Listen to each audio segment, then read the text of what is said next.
with an island girl. I told her only time will tell. She likes the ice and the ride as well. Will it be forever? Only time will tell. Fell in love with an island girl. Yeah. I told her only time will tell. She likes the ride and the ice as well. Will it be forever? Only time will tell. Man, I can't trust myself. I don't even need no help. Did it by myself, I don't need no help. Tryna stack money like books on the shelf. Hundreds in the bag, got me feeling like the man. Shorty body hot sun in the summer on the sand. Way she's working for it, got me feeling like the man. Shorty body hot sun in the summer on the sand. Did it by myself like a selfie. Nobody try to help me. Came to the club with an island girl. I'ma take it to the crib and let me buy you pearls. Did it by myself, no one help me, yeah. Now these bitches wanna selfie. I like big gold chains, I like big gold rings. Let me take it to the crib and let me buy you things. Fell in love with an island girl. I told her only time will tell. She likes the ride and the ice as well. Will it be forever? Only time will tell. Did it by myself like a selfie, yeah. Nobody try to help me, yeah. She likes the ice and the ride as well. Will it be forever? Only time will tell. Big dog status, two-tone paddock. Stacks in the crib, I got a two-floor attic. Got a two-floor attic, got your girl in the attic. But I'ma bring her right back, dude, don't panic, I'm savage. And nigga, if it's beef, we can manage. I know a couple guys that walk around with automatics. I got big dog status, I ain't playing, I ain't average. I'ma leave you hitting static, I'ma leave you hitting static. Fell in love with an island girl. I told her only time will tell. She likes the ice and the ride as well. Will it be forever? Only time will tell. Fell in love with an island girl. Yeah. I told her only time will tell. She likes the ride and the ice as well. Will it be forever? Only time will tell.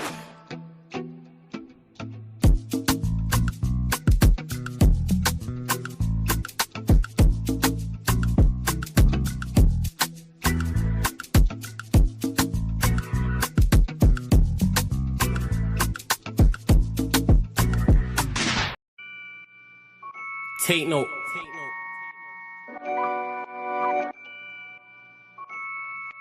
Tino, babe. Yo, Tino, he'll get his dome pop.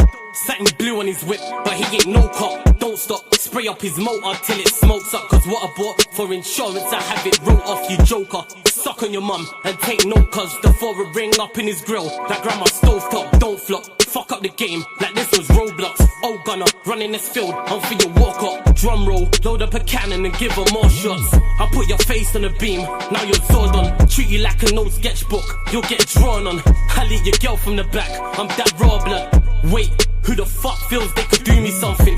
I'll roll up in your ends with a toolie busting. 32 ugly as shit, like Miss Rooney's husband. Somebody cut me the deal, I'm just too disgusting. Niggas think they next in line, but they ain't doing nothing. Mask on, metal in hand, Freddy Krueger's coming. Tools all up in your home, I'm here to fix the plumbing. House blown, toaster run, leak gas from your oven. Dior on your girlfriend's face, and she best get to sucking. Head game resemble my dad, cause it was good for nothing.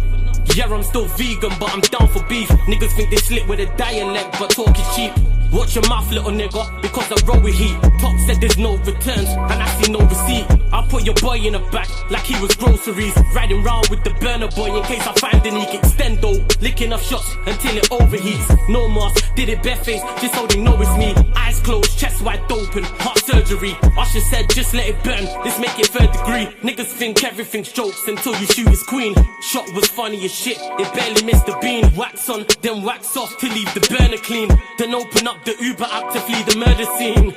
Waving a stick will make them levitate. I raise a toast in the air, let's celebrate. See a couple holding a blade, like it's wedding day. And yous can leave with a slash, just like wedding cake. Bitches on snap in the snacks. Oh no you ain't, know your place. Word to flawless, you look like bellyache. Beat my dick all off in the face, and let it detonate. All facts, just ask your mum, she'll demonstrate. Damn right babes, I'm a jerk, just let it marinate. I gave it a beat like I was Penfold. And some retarded head, my tongue's mental. Babes, if you die then you die, cause you was meant to. Nigga, all I do is draw, I'm a pencil. Run up on you niggas like the rent's due. Dude, screwed, if I see food, you're on the menu. Your homies have to find the Dragon Balls to resurrect you. Fuck it, you niggas can all hate. I'm better than all of you niggas I don't rate. If your girl's fit, 4+4, she'll get 8. I'm a chiropractor back, just setting them all straight. Scorps, take note.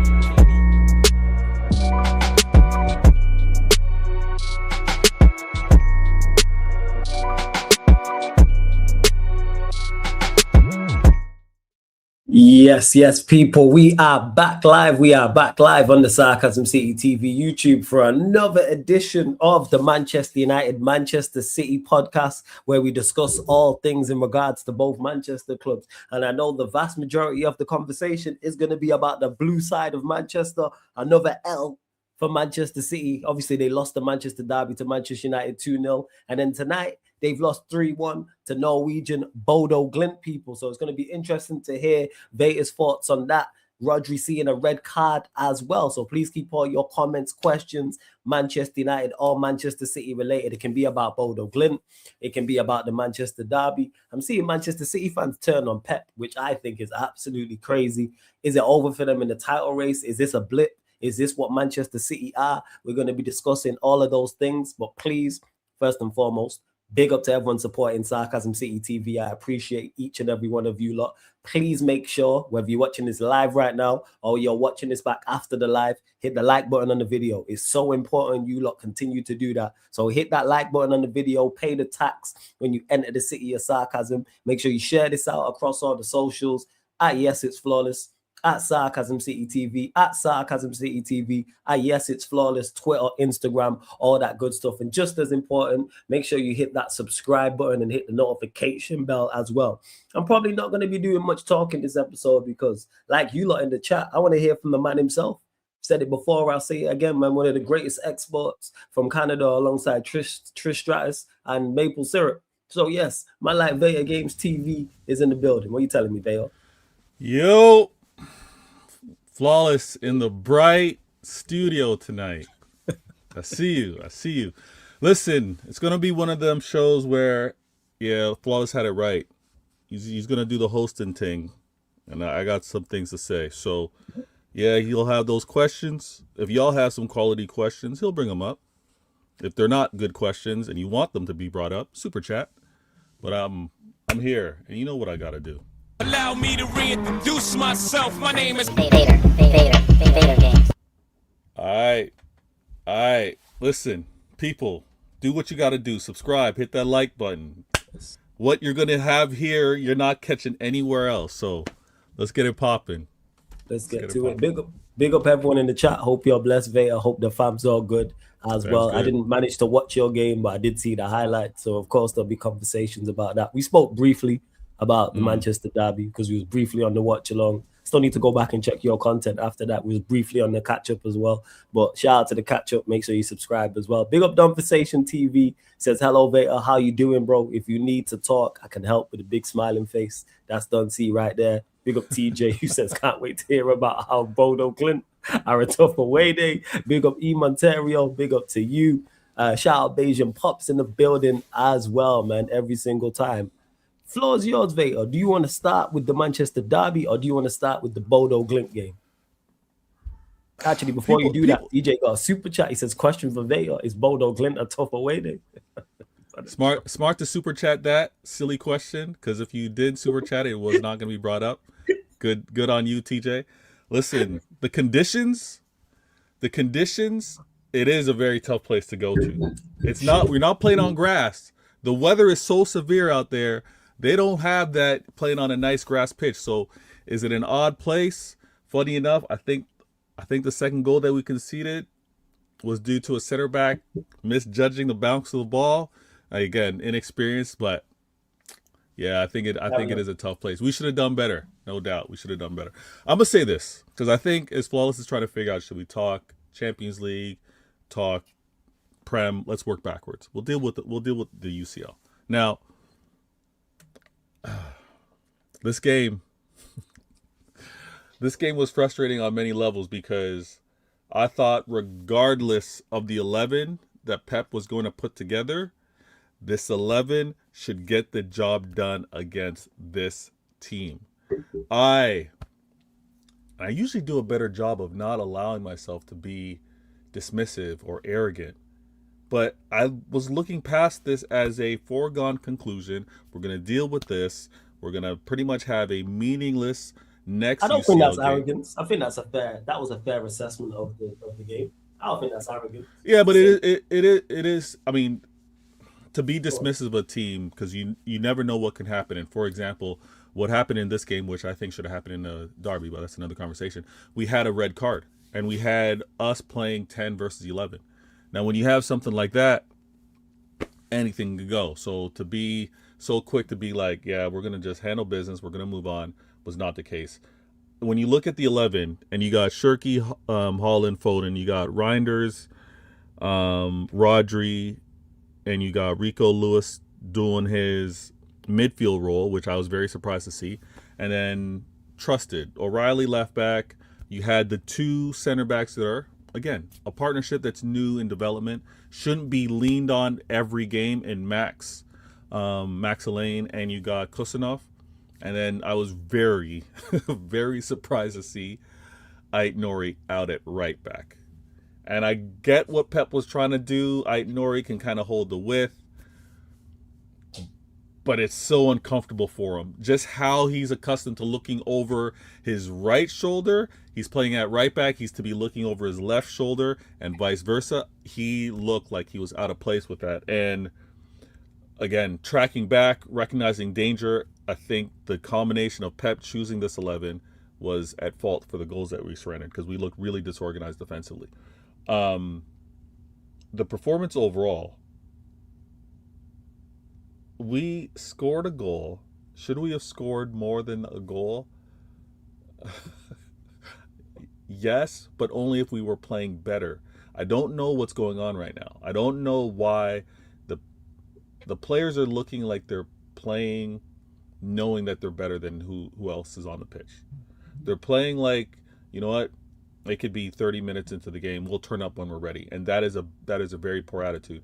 But it's also an attitude that gets coached out. It's an attitude that gets players being dropped or rotated when they display that type of attitude or type of effort. So I trust that the manager is going to be able to sniff out and figure out who is playing to what's expected of them and not.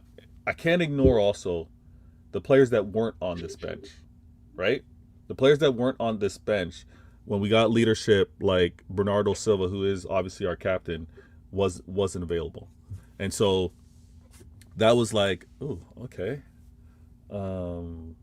Expected. We've got Doku, who was on the bench. I'm like, okay.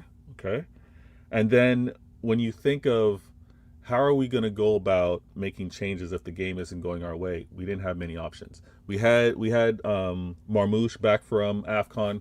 Thank goodness, we're going to need him. Everybody that was saying Pep's not going to play him, he's not going to touch the pitch anymore, he just got back from AFCON and he got onto the pitch. But that was the only sub that Pep made. So I think he looked at what I'm seeing at practice, what I'm seeing on this pitch. It ain't working out. It's not. I'm not fixing this in this UCL game. And we're down a man. We're down a man. So I'm not going to jeopardize any. And I get it. When was the red card? Was it at 2-0 down? Was it 3-0 or 3-1? Yeah, because Rodri got skipped past for the goal. It might have been 2. I think it was at 2-0. I think it has 2-0. Wait, wasn't the banger the third goal? The screamer was the third goal. Yeah. Oh, we were already 3-0 down. Yeah, 3-0 down. Yeah, he skipped. So the red card didn't really make too much of a difference, to be honest. Maybe in getting back the game, but yeah, he was 3-0 down at that point. So right, you scored without Rodri. No, actually, I think we had just scored. We had just scored, and then we suffered the red card. So it was 3-1. And again, his red card was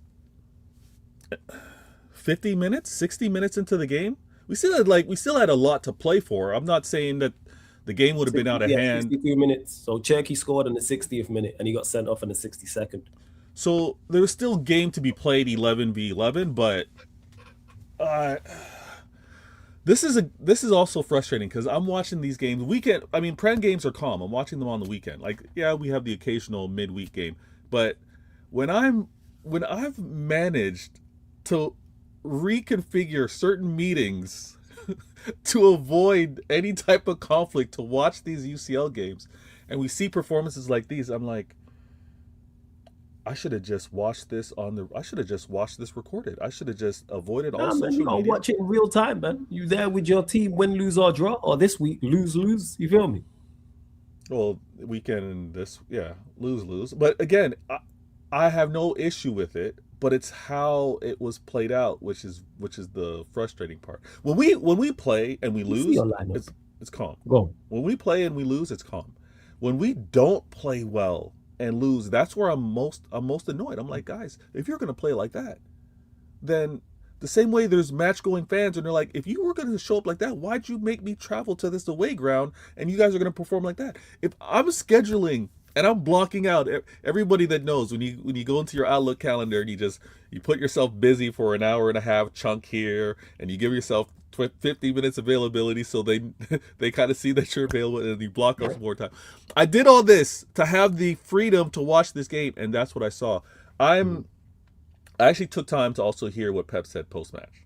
And again, it's the same thing, just like the United game. Credit to Bodo Glimt, credit to you guys. But we're not matching the intensity. And when I say matching, I mean on and off the ball. It's great for us to be locked in attacking wise, to like, oh, we have joy, we're making that running effort. But again, my coaching eye, when I don't see that same intensity, when you're to track back, when you are seeing the other team running down, I lose it. I absolutely lose it. And it's where for those that only look at the game offensively, there's no getting through you guys. Like you guys see the game your way.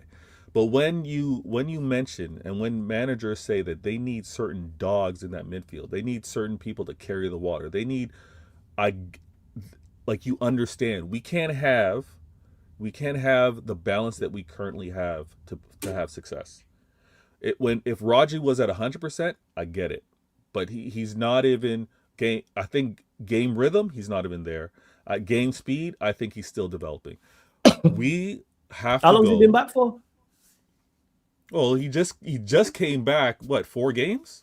I'm asking. I'm just asking. No. I'm saying. I was thinking out loud. I think he's just been back for 4 games, so it hasn't been a case of he's gotten it. And especially, I wasn't ones that were clowning.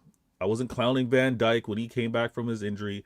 It was like one of those where I'm like, until I see that consistent, you trust your leg, you trust being able to play back-to-back games, I'm going to reserve some judgment on him. But until he's there, we need that coverage.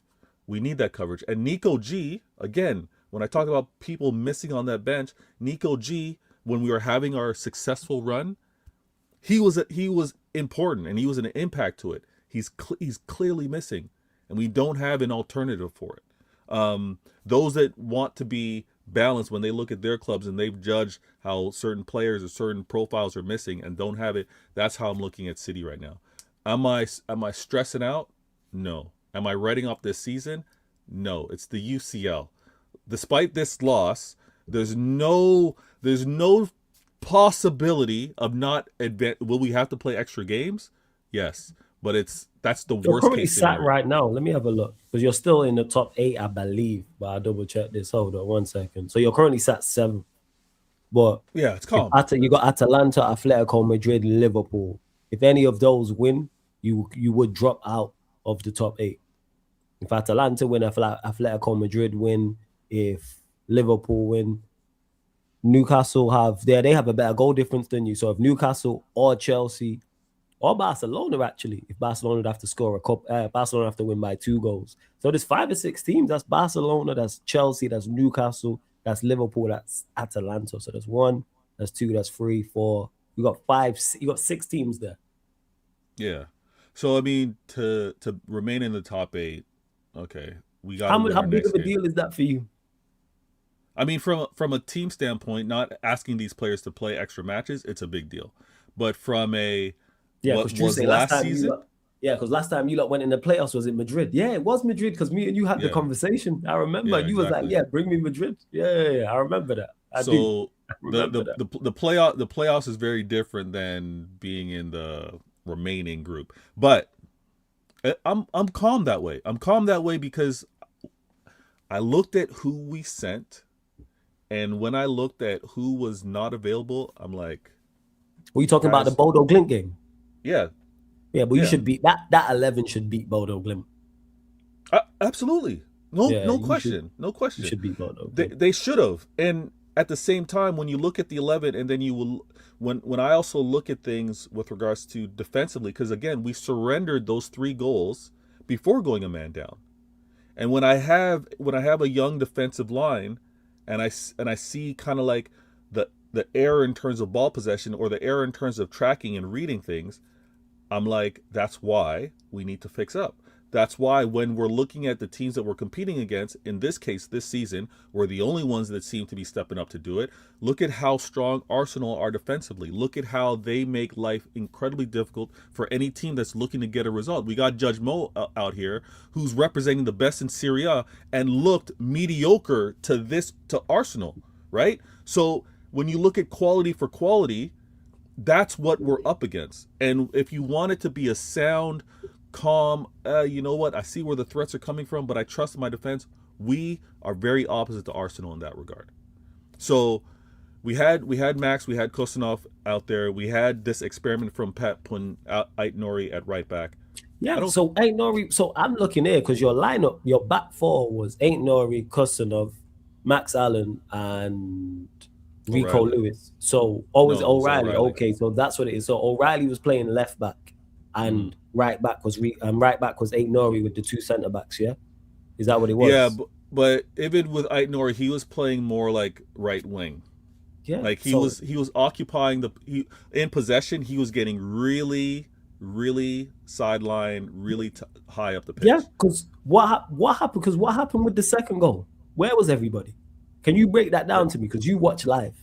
So the second goal is they mishandle of possession.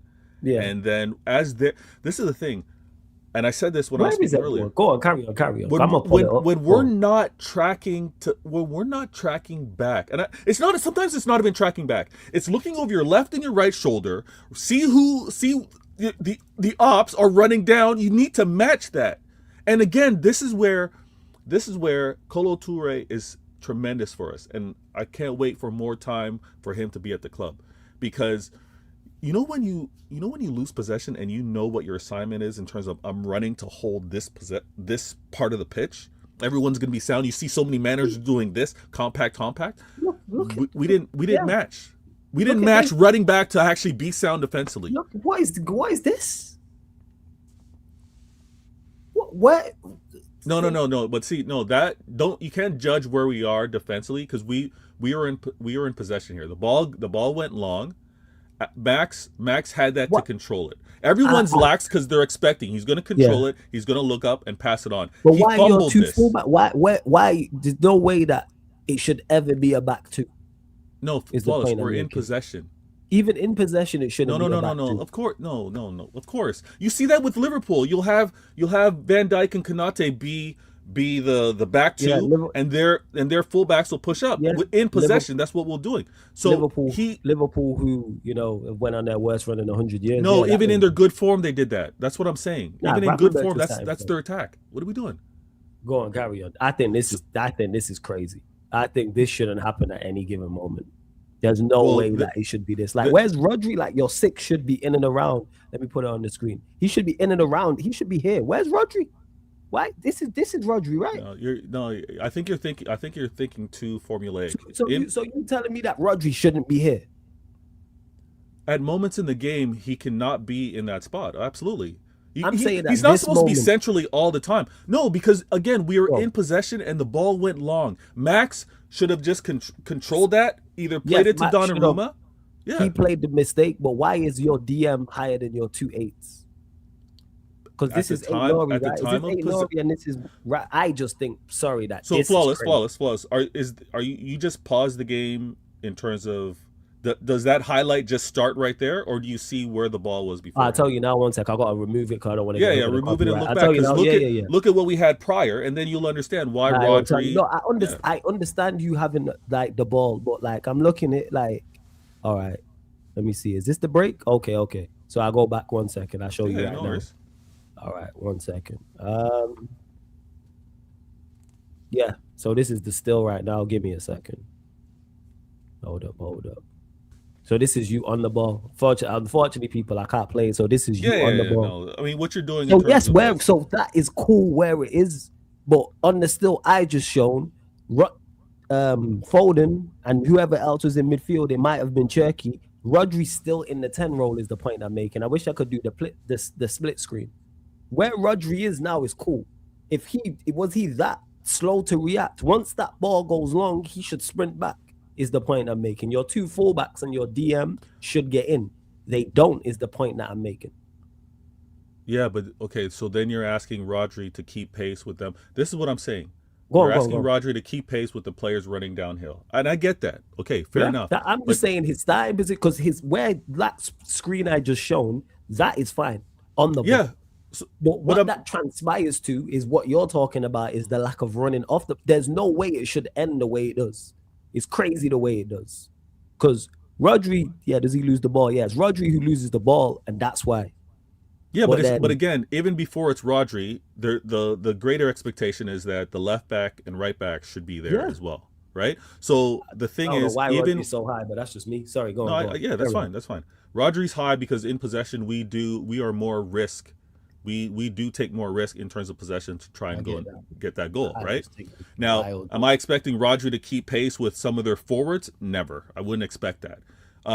Would I want him to obviously track back? Yes. When a player has possession or should have control like Max did, and again, he's a young player. I'm not writing him off. I'm not saying I never want to see him at left center back ever again. He made a mistake. When TJ asked the question, is it a tough place to play?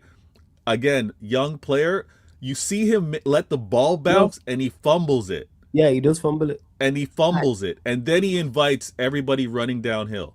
Yeah, there's being hit on the counter attack, and then there's this. You wouldn't expect this outside the league. Rodri's not even in the shot.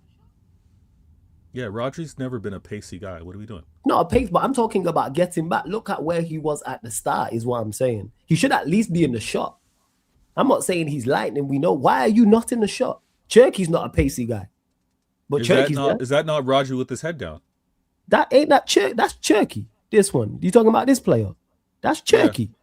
That's Cherky. That's Ain't Nori, and that's Riley. Where is Rodri? Okay. How are you not in the shot? Oh, Rodri ain't keeping up with any of those guys, even healthy. Post ACL, I don't know.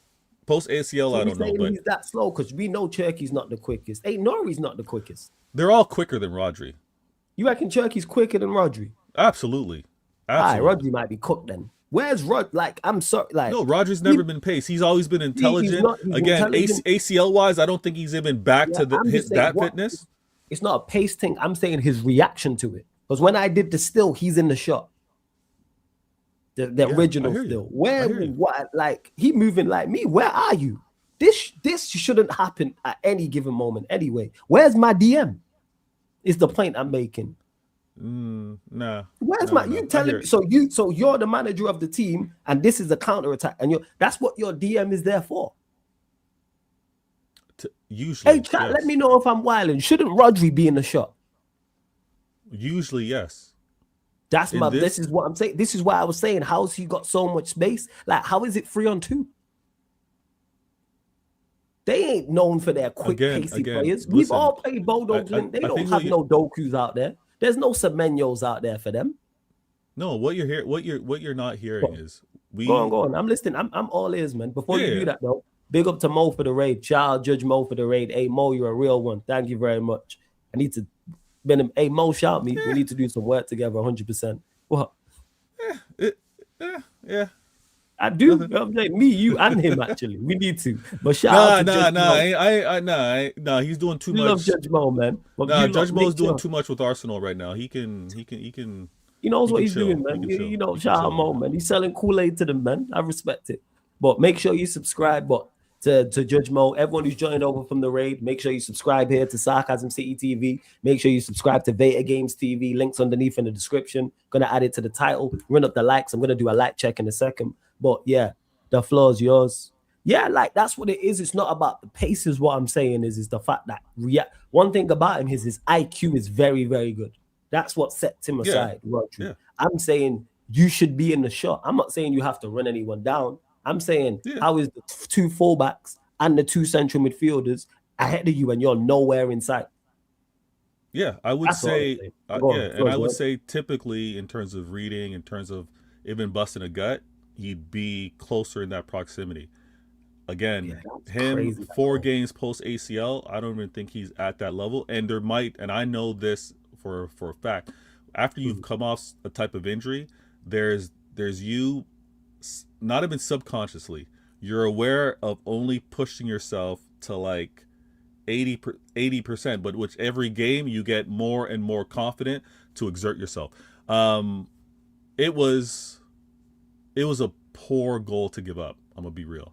And again, I think in hindsight, I think Max plays it to Donnarumma, or he just kicks that ball out. And again, if you feel embarrassed knowing that City hold possession like that, and you're that player to kick it out of bounds, who cares, right? Survive that play and live for the next one.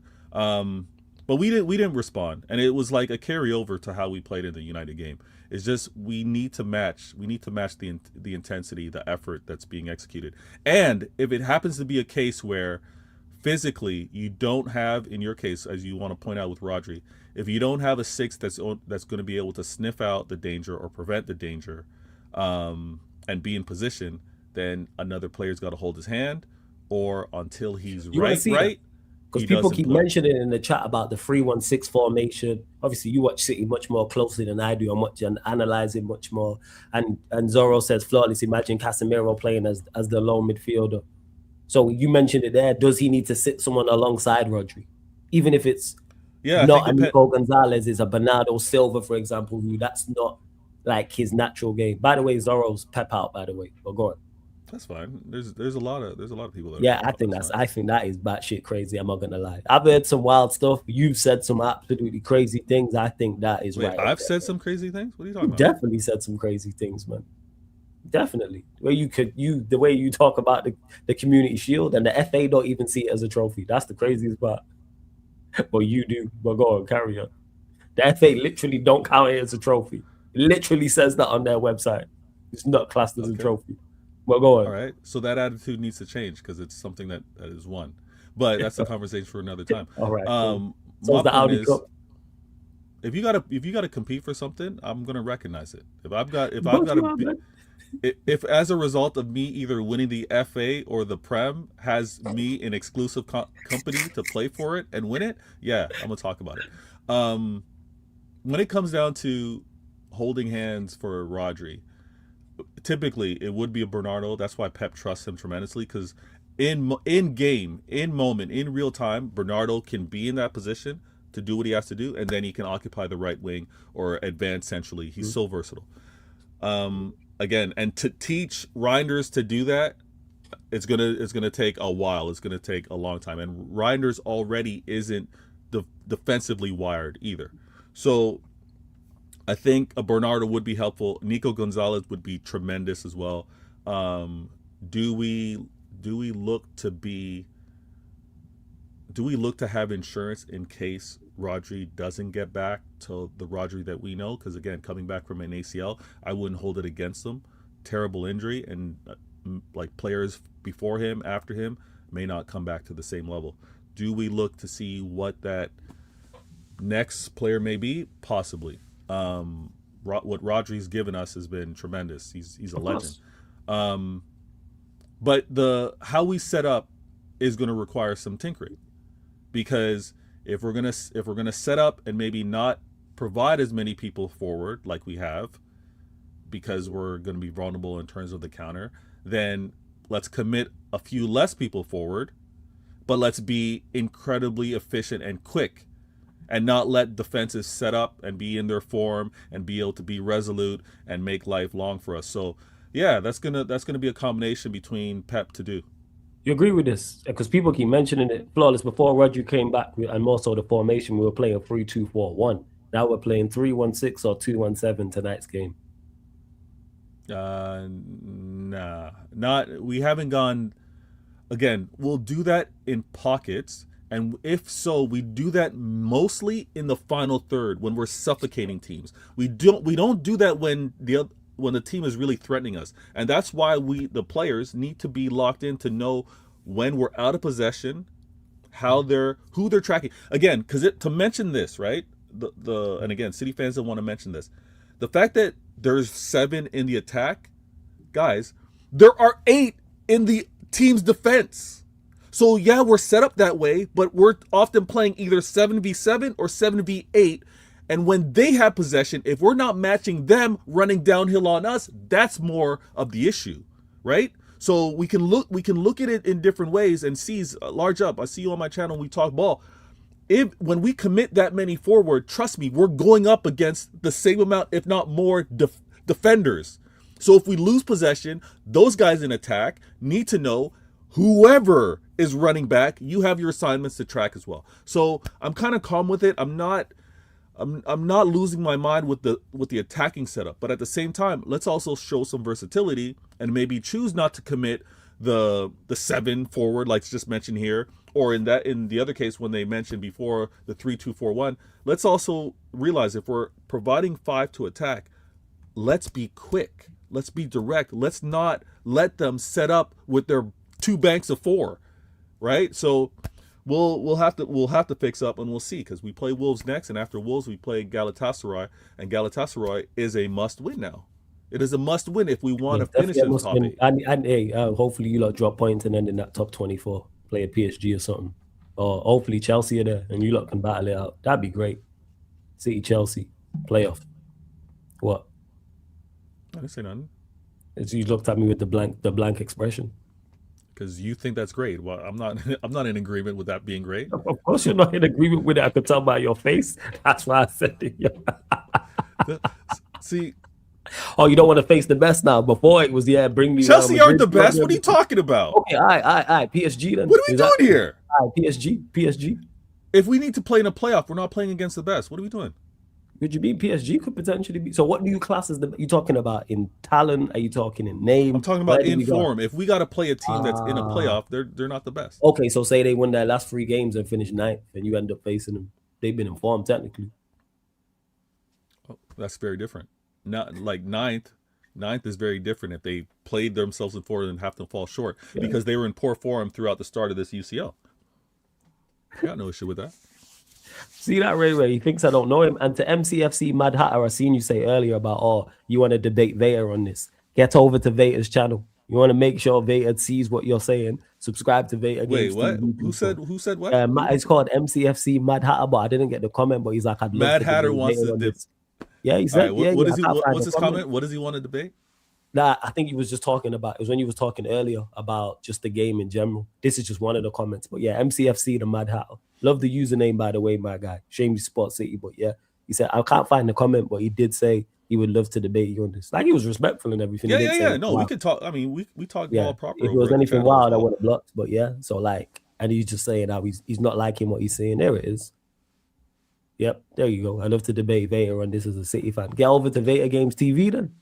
Now the thing is, the thing is fine, but this is where in a debate where we're gonna have to be very balanced, because to point out certain formations, how we're structured throughout the game, the goal go on, carry on. To say that it's a blanketed approach from the club, I think would be inaccurate. I think that would be incredibly unfair, because obviously things are situational.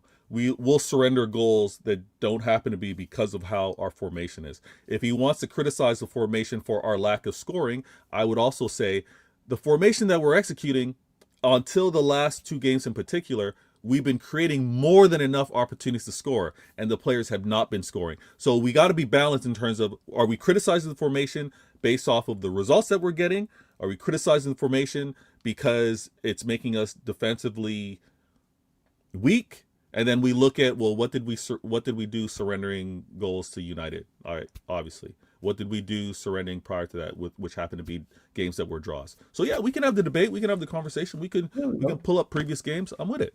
Make sure you subscribe to Vader Games TV, people. Make sure, always, without doubt, make sure you do so. And you mentioned it on a few occasions. Manchester Derby. Talk to me, Vader. What went wrong?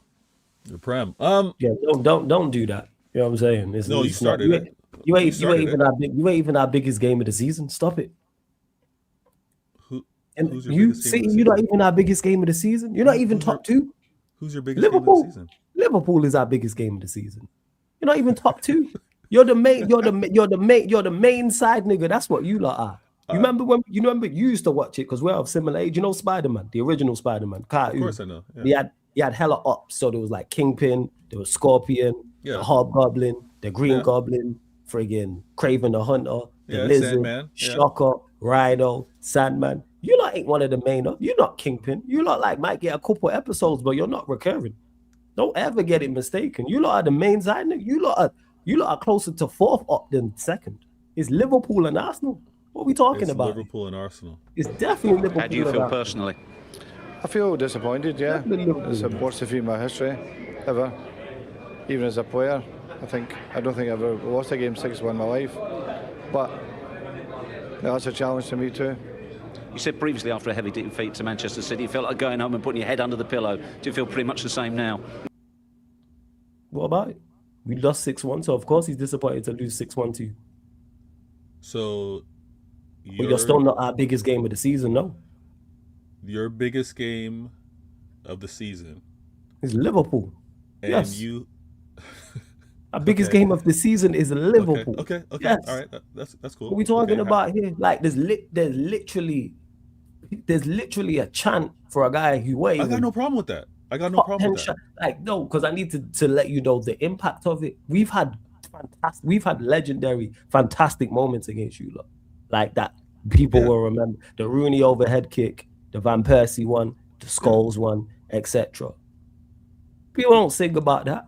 I was literally actually when I filmed my match reaction after the game against People you, don't like, I was sing as I was about it. walking. Okay. As I was Okay. walking, as I was walking to the stadium, there was a banner, there was a flag there, and it was Keane in the tunnel against Arsenal. Vieira gave the ball away in the semi-final, and we still sing about it now.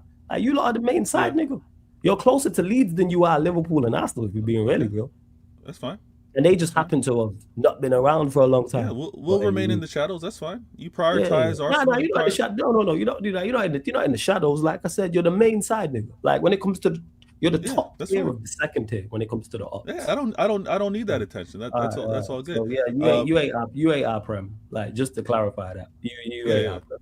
Like if we won, like I said, we've had iconic moments against you lot. Had iconic moments against Arsenal. Yeah, your worst feeling defeat was the 7-0 to Liverpool. To me personally, the worst feeling. No. To me personally, no. The 4-1 to Liverpool. To me, I'm asking you. Asking me? You asking me? Or like I said, to me, no. The worst defeat for your ops, your main ops. For me, or are you talking about? Are you talking about record? I'm talking about club. For a club record? Yeah, it's the 7-0 to Liverpool club record. Yeah, 100%. All right, and why is the 4-1? Why is the 4-1 more? Because I thought we might lose the title to them when they beat us 4-1. Because it was 2000. Was it? Oh yeah, it was 07, 08. You thought you were going to lose a Prem title to them? Yeah, we was in the title race together, and I thought, shit, that could swing. Was it 09? I was like, shit, that could swing that in their favor. Thankfully, it didn't, but they was running us down. I think when they beat them, they had to wait 11 years to win their Prem. Yeah, okay. They had to wait 11 years to win their Prem, but yeah, that was the most threatening. But yes, I was the scariest loss that you had. I hear you. Yeah, because I thought we could lose the title. 100%. Yeah, okay. That was a signal in regards to the Premier League. Yeah, that 4-1 game. Yeah, because I'm like, shit, this is the type of game that could swing the momentum in their favor. I can't remember too much what happened afterwards. Historically, I hear you. Historically, I hear you. Yeah, the 7-0. When someone to talk about Prem ops, when you want to talk about Prem ops, you can have your Prem ops being one that only won 3 Prems and another that only won 2 Prems. I get your Prem ops. You put me as third side guy. Cool. You've been, but the thing is, it's nothing to do with what you won. Because before you had won a Prem, I despised you lot. It's nothing to do with that. You despised us third on your ranking list. That's 100%. I still despise you all. Yeah. I'm just letting you know that you don't top the list. So when you say, "Oh, it's like our Premier League," no, you're not the biggest name. No, I get it. I hate you more than you hate me. I get that. Yeah, you can do this. Talk to United fans and say to them, "You can win the league title." I know this. I hate you more than you hate me. I get it. That's calm. Nah, we're number 1 for you. We're number 1 up. Yeah, for sure. Yeah. No, see, where your biggest game, not the other way around. Let's just clarify that. Well, you used to be our biggest game, but still your biggest game. No, you're not. It's still your biggest game. You can win the Premier League at one ground. Which one are you picking? It's outside of you. Vast majority of City fans are picking Old Trafford. Wait. Say that again. I said you can pick to win the league title at one ground. Most City fans buy you. Yeah, that's because of how we want to celebrate, how we want to remind our biggest ops, not yours, on who won the Prem. Yeah, absolutely. I'm just clarifying that. But going back to it, Manchester derby. I was just letting you know that you know we're your biggest game, not yours. But so we'll see how you perform in your biggest game. When it comes down to, well, we've done well in it. You know what I'm saying? We beat you lot and we beat them, and we'll see. No, not your biggest game. You just said it. We'll see how you Arsenal, you Liverpool. We'll see those. But we've already beat Liverpool this season, so hopefully we can match that. Yeah, hopefully we already won our biggest game of the season. So go on. All right. So when it comes down to us winning on our ground, you winning on your ground, and it being a split season, in terms of expectations, what going into it is like the calendar, the importance of it, what are the ramifications. We're disappointed. We're annoyed with this loss, right? When you lost to us at the Etihad, you guys, it's just another loss. It's just another loss. No, I was fuming. You were fuming, but you weren't playing. You're not playing for the Prem, so it's not costing you with regards to. I'm mad because I dropped points because of what I'm trying to achieve in the Prem. For us, it's doubly impactful because we dropped points on our pursuit for a Prem. So facts, you lot are in the situation that we was in when we used to face you. I get it. Exactly. So it's been reversed where we're all amped up to if we can do anything, let's ruin their title hopes. When you guys were in your pump. You know what it's, man. Play spoiler, man. That's what we there for, man. Exactly. We there for play spoiler, man. You're playing spoiler for benefiting your second hated club. It's funny. It's funny on how that energy flows. But you want me to talk about the derby. Let me finish the talk. Yeah, but we ain't gonna let you get away with these cheap shots. No, what am I getting? It's not a cheap shot. That's inadvertent. So you think we beat you lot and we're like that? Oh yeah, we're glad it helps us. No. But it's ironic how you beat us and it benefits your second most hated. That's just unfortunate that you two. Yeah. That's all I was saying. It wasn't same a way cheap shot. we beat Arsenal on the weekend, which we'll get into. I can't wait to hear your predictions on that. You're not beating Arsenal. Okay. I don't think we beat Arsenal either. Okay, yeah. I don't think we do so. But go on, carry on. As you were, Manchester derby and the ass whooping you took. Floor is yours.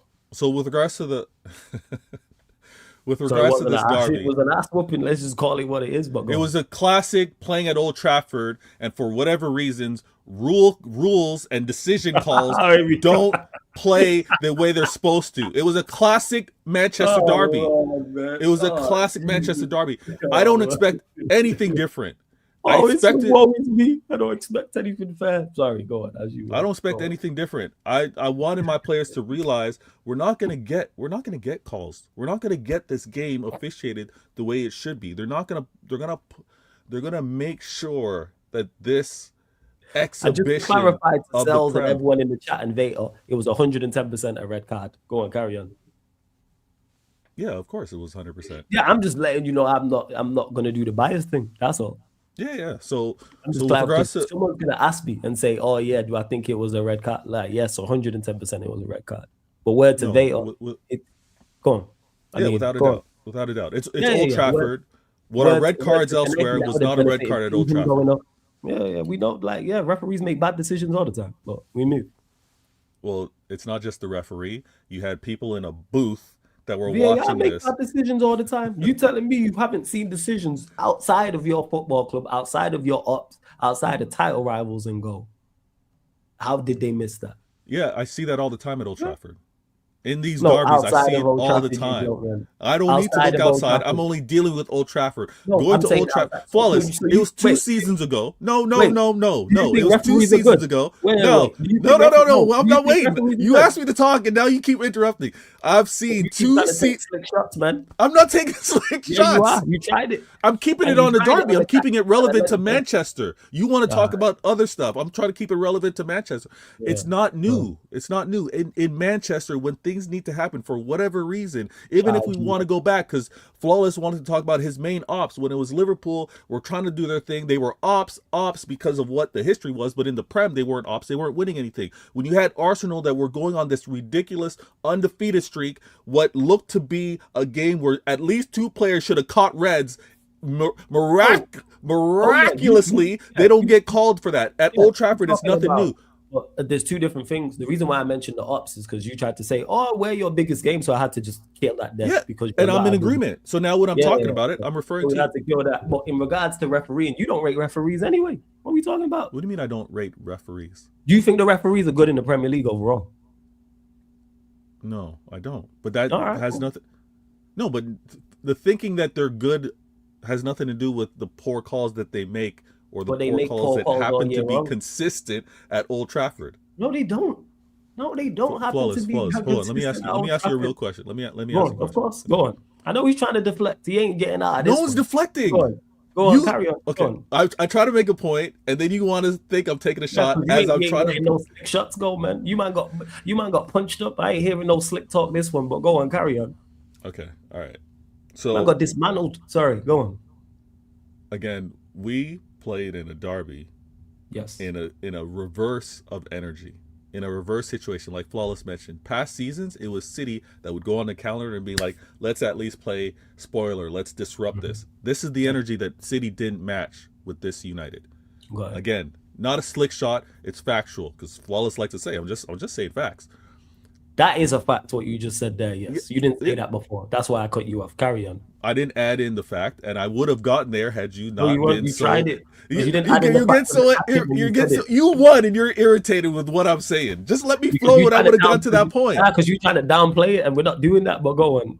I'm trying to downplay what? Yes, you're trying to downplay the win, because you did it on the catch. I'm not trying to... elaborate. You are, or they only wait. I downplayed the win where? Yes, when we was on the catch up, that comment talking about, it's their Premier League. That's downplaying the win. Yes.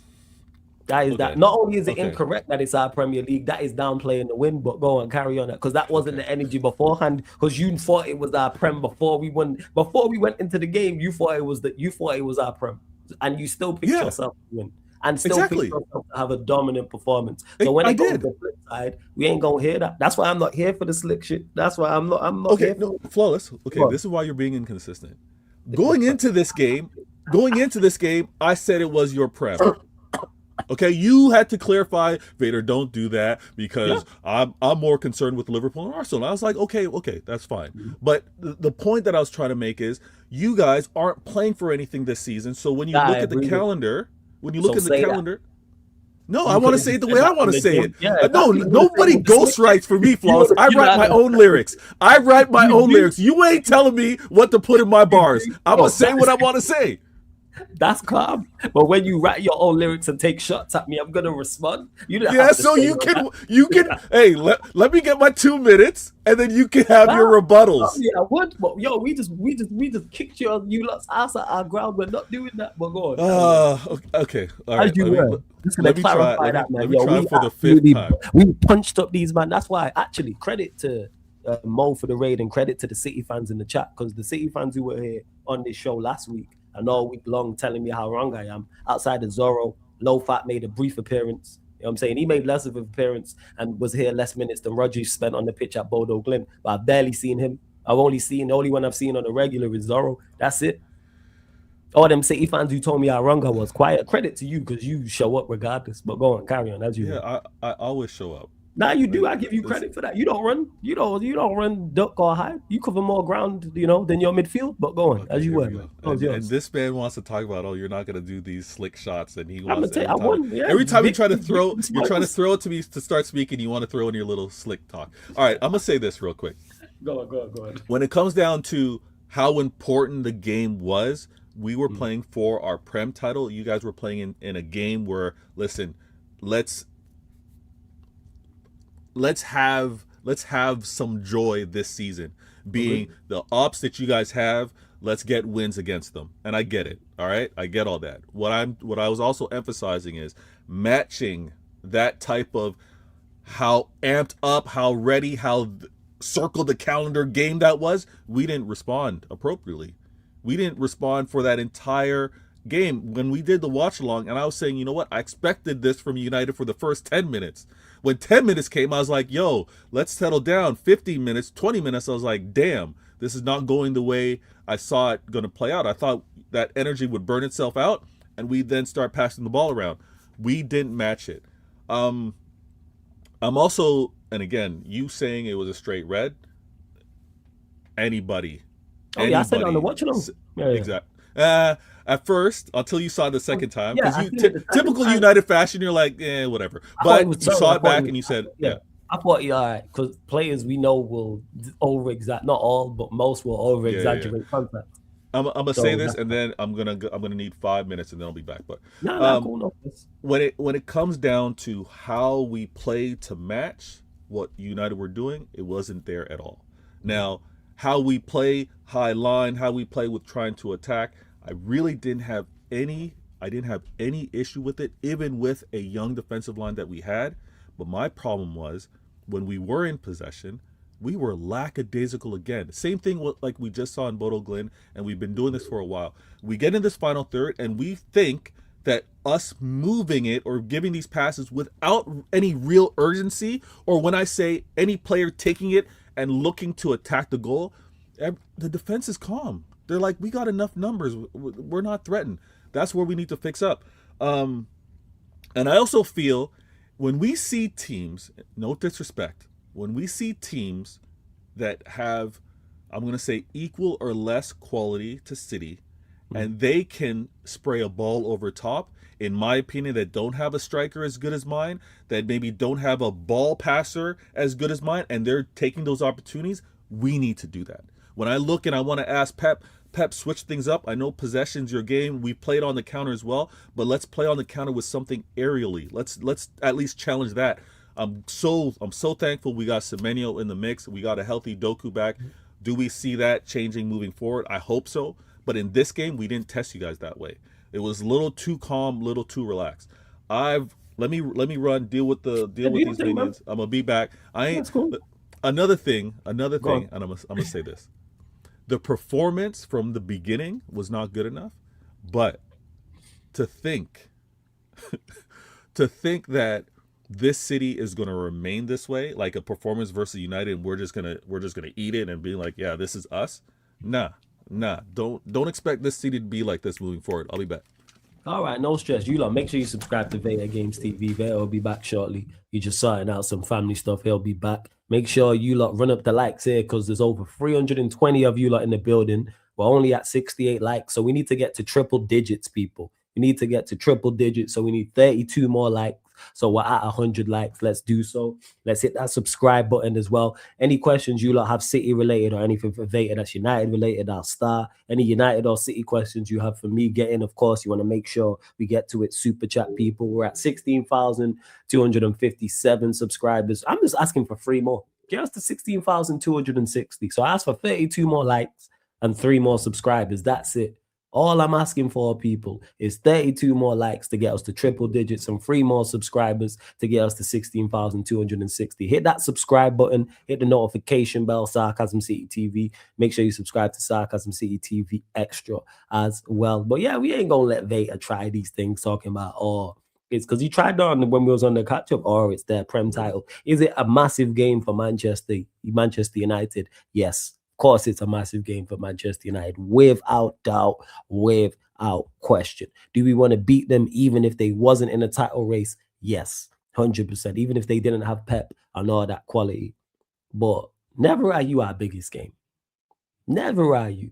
You're depending on who fan you talk to, you might jump Arsenal, but you're number 2 at best. For me, I've always said there 3. It's Liverpool, it's Arsenal, it's City, and it's Leeds. And they're closer to Leeds than they are City, and I despise them all. This is me not praising them. But I'll go one further. I'd rather win the title at Ellen Road than at Etihad. Go one further and say that. Run me a league title win of winning the actual title on the day at Ellen Road over the Etihad. That's just me. And we haven't played Leeds on a regular basis in a long time because them jokers were stuck in the Championship and should be in League One. Should be in National League South, to be honest. Not even North. We don't even want you in the North. But yeah, from the streets to the stadium says Arsenal's biggest game in my opinion. I hear it. I have that number 2. You know what I'm saying? I have that second. But that's why I just had to quell that noise when he was talking about, it's your biggest game. No, start off, right? Like, it's a big game for you. Yes, massive game for us. Manchester derby, we want to play spoiler, all that good stuff. But on FC, That's what I would say. But yes, you lot, make sure you continue to run up the likes, hit the subscribe button. And this is why Vader, I'm going to say this to him when he comes back. It's a joke, man. You see why Vader's a joke, man? And all them people this time last year, so the 21st of the 1st, 2025, that was on this platform here back in Amarim, people in my chat on this live stream and on all other live streams and other platforms I'm on, talking about how Amarim needs to be backed and how he's the answer. How did that work out?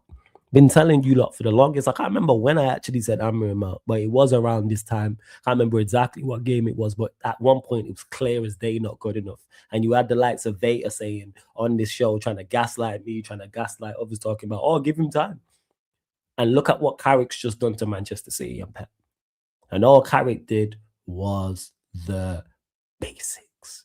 That's all he did. The basic. That's it. That's all man did, people, is the simple basics. He gave the team simple instructions off the ball and gave the team simple instructions on the ball. That's it. Hey, you know, when we don't have the ball, you know what we're going to do? We're going to condense the space. So City can't play through the lines. So whether that's Foden, whether that's Bernardo Silva, whether that's Reinders, Cherky, that's etc. Playing them out wide. You've seen the amount of times that Casemiro was there, Maino was close to him, and then you had Dorgu and Ahmad. And if they weren't inverting to make it narrow, they would get back in and help the fullbacks. Because the whole conversation leading up to the game was how Doku was going to destroy Dalot and how Semenyo is such a big mismatch for sure. None of them did anything. Semenyo, Doku, Haaland stinker and hooked. Foden stinker and hooked. Did nothing. Cherky did nothing. He's still stuck in that rondo now. Still stuck there. What are we talking about here? Where people wanted to act like it was impossible for Amarim to get that with just some simple. And then on the counter-attack, he played our three most mobile players off the ball, people. He played Dorgu, he played Benbremo, he played Ahmad. That was the left winger, the striker, and the right winger. And every time you got the ball, it was over the top, through the lines, into all of that space. For Benbremo to run onto, for Dorgu to run onto, for Ahmad to run onto. Bruno also ran onto it, but you got Bruno, who's good at hoofing the ball into space. Maino can play passes. Casemiro can play passes. Martinez can play passes. That's four. You can find all of those. How many offside goals did we have? And then he brought on Cunha at the right time. Notice how everyone's quiet on Cunha's cameo. Because if we get destroyed in this game and Cunha gets subbed on and it's terrible, that's all you're hearing about. But notice how when he plays well, how quiet it is. And that's outside of his assist. And he should have had another assist. And Dorgu's done very well. You see where he's put that cross in? Dorgu's just hungry. He's just dogged. He's just determined.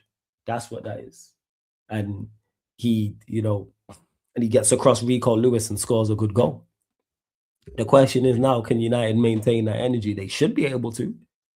With one game a week, now it's actually an advantage. And now, because we should be well rested going into games one game a week. And the game plan against Arsenal should be the exact same that it was against Manchester City. Now, when we play Fulham after Arsenal, that's when you need to change it. And that's when you need to be dominant on the ball. That's when I'd like to see Cunha in there for Dorgu. I would stick with Mbeumo as the 9 and Ahmad as the 10 and play Cunha from the left. Personally, that's what I want to see. That's just me. Personally, that's why I would like him to go with. Let's see.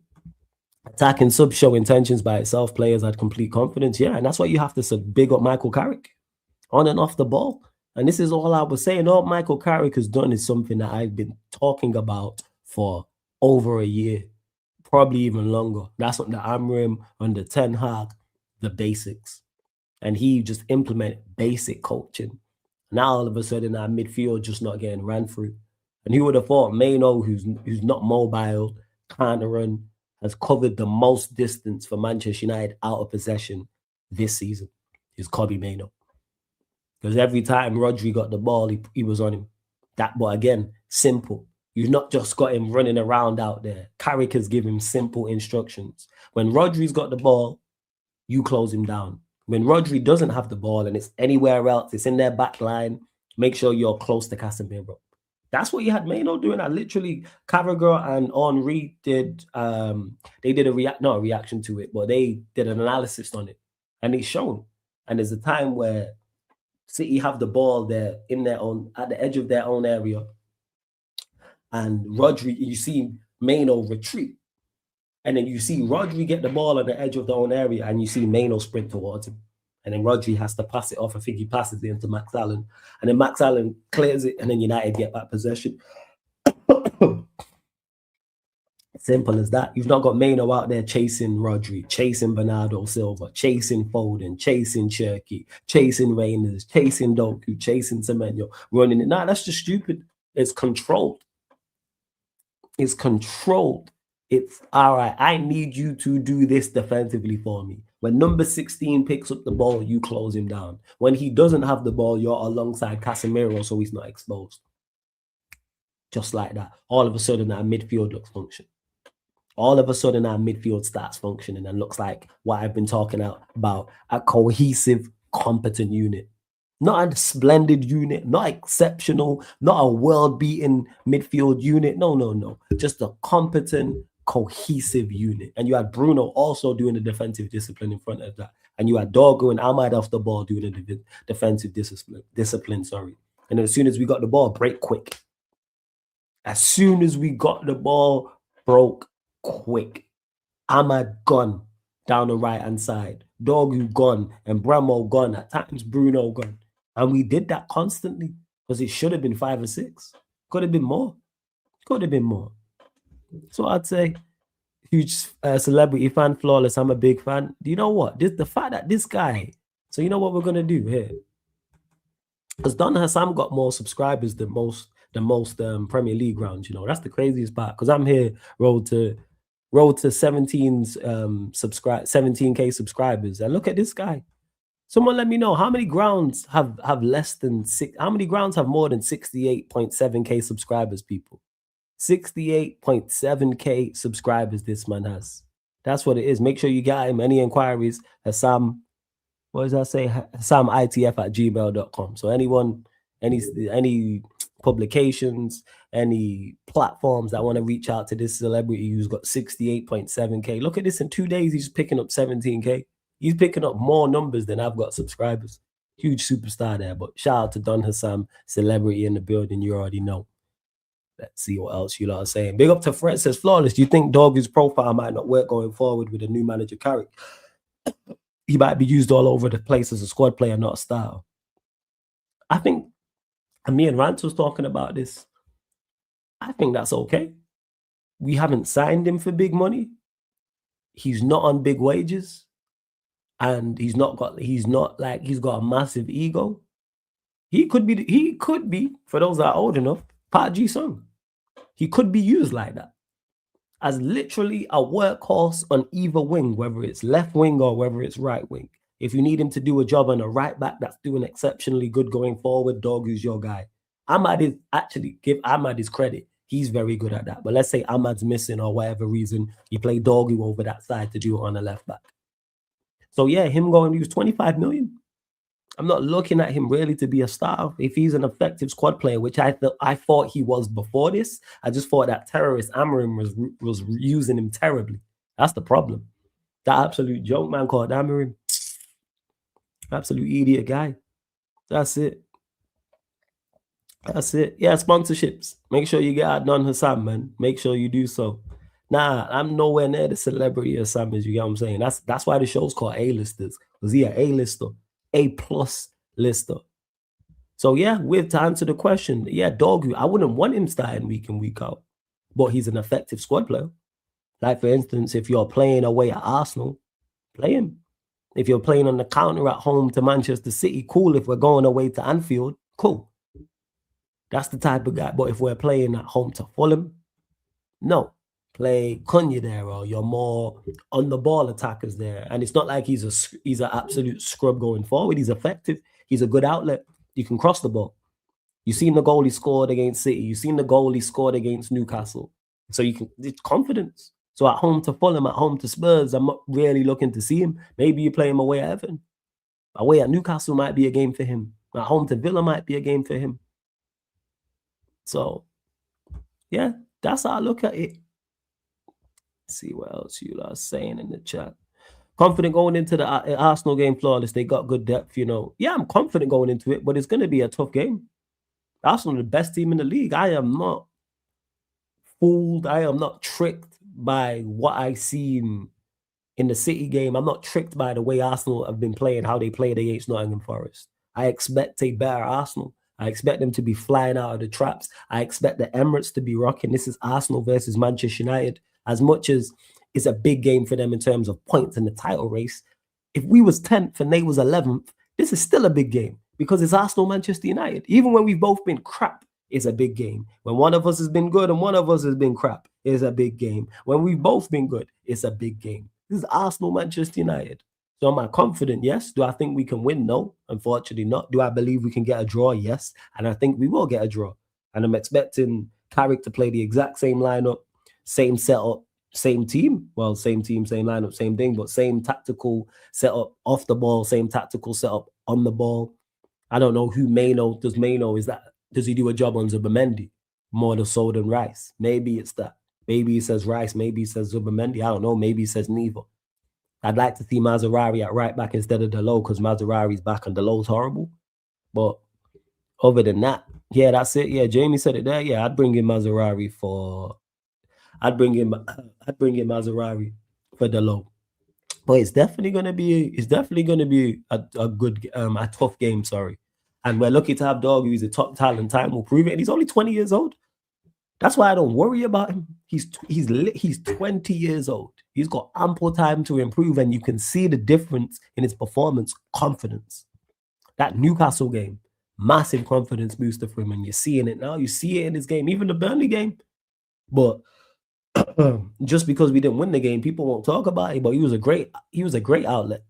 He did his job. Get the ball on your left foot and cross it. That's all we needed him to do. That was it. I see Cunha potentially starting. I don't think so. I think he sticks with the same lineup. Because I think whether it's Ben White or it's Timber, you want someone doing a job out there and helping out Luke Shaw. Someone to double up on Saka or Madueke, whoever's playing. Someone to help out in midfield. If it's Odegaard in there, we know Eze don't play, but if it's Eze, whoever the case may be. So, yeah, what's this Doggy 1 goal contribution every 4 games, 2 goals, 3 assists in 20 games. And some of that was playing under that terrorist Amarin. So, yeah. Unfinished business, played them off the park in the reverse fixture. Should have won. I disagree with that. I don't think we played them off the park. I thought we were poor. I just thought they was worse. But I'm expecting a better Arsenal, but we'll be better. Because we're under a better manager and we're much more. Confidence is going to be through the roof. I'm just hoping we carry that. And I hope we take the fight to them early on. As much as give them the ball and hit them on the counter. Yo, go punch them first. Don't let them dictate the fight and how it goes. Let's push them back. Let's have them, quote-unquote, boxing on the back foot. Let us get out the traps flying like we did it against Liverpool. Granted, Arsenal are a much better outfit than that Liverpool side, but still, go and do that. Go and do that. But that's where I'm at with it. Let's see what else you lot are saying. Yeah, Hassam's super famous and that.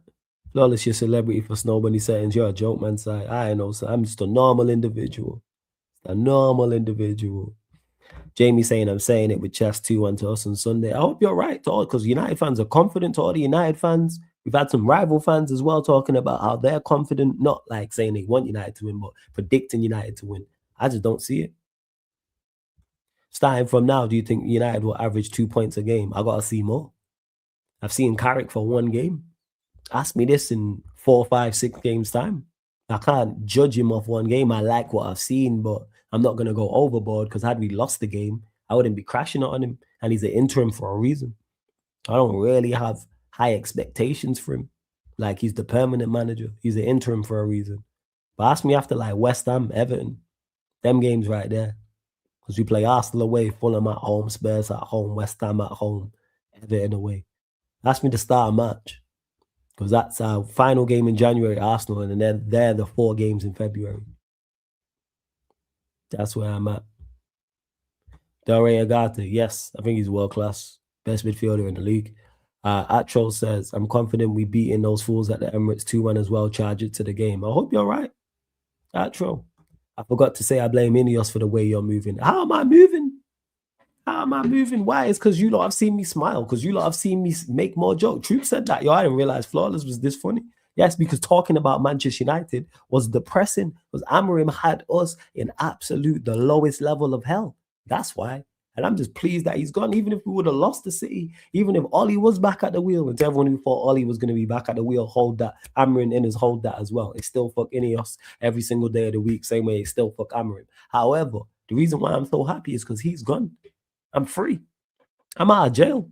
I don't have much, but I'm out of jail. That's why I'm happy.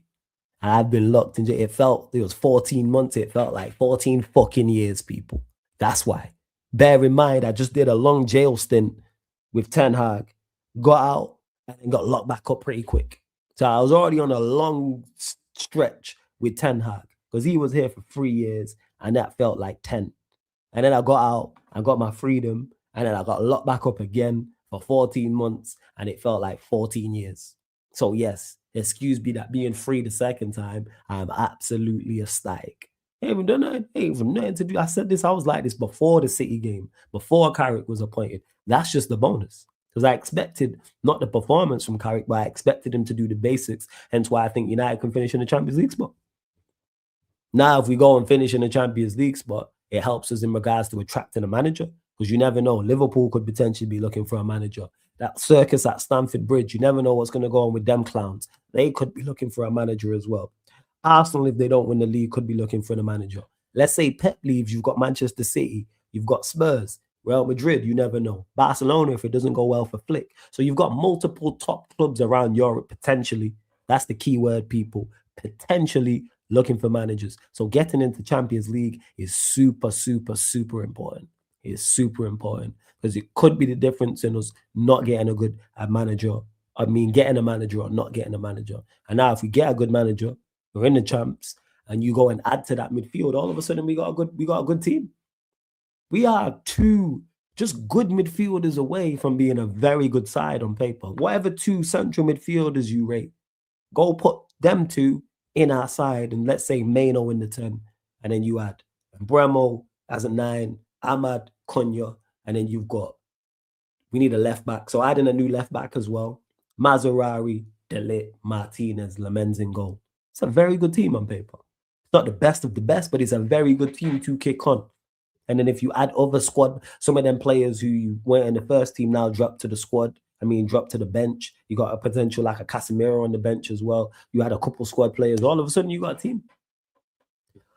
That all of a sudden, now you've got a team. And yeah, Jamie, Champions League can help you in regards to attracting players also.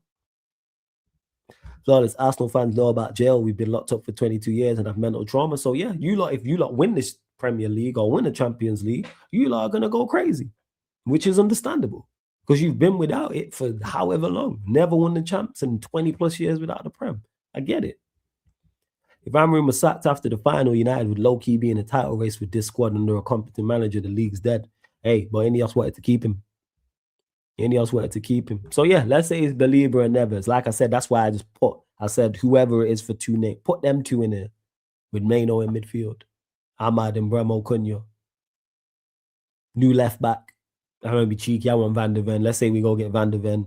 And then you got Martinez, you got Delit, and you got Mazarari with Lamens in goal with a run me Don Carlo in charge.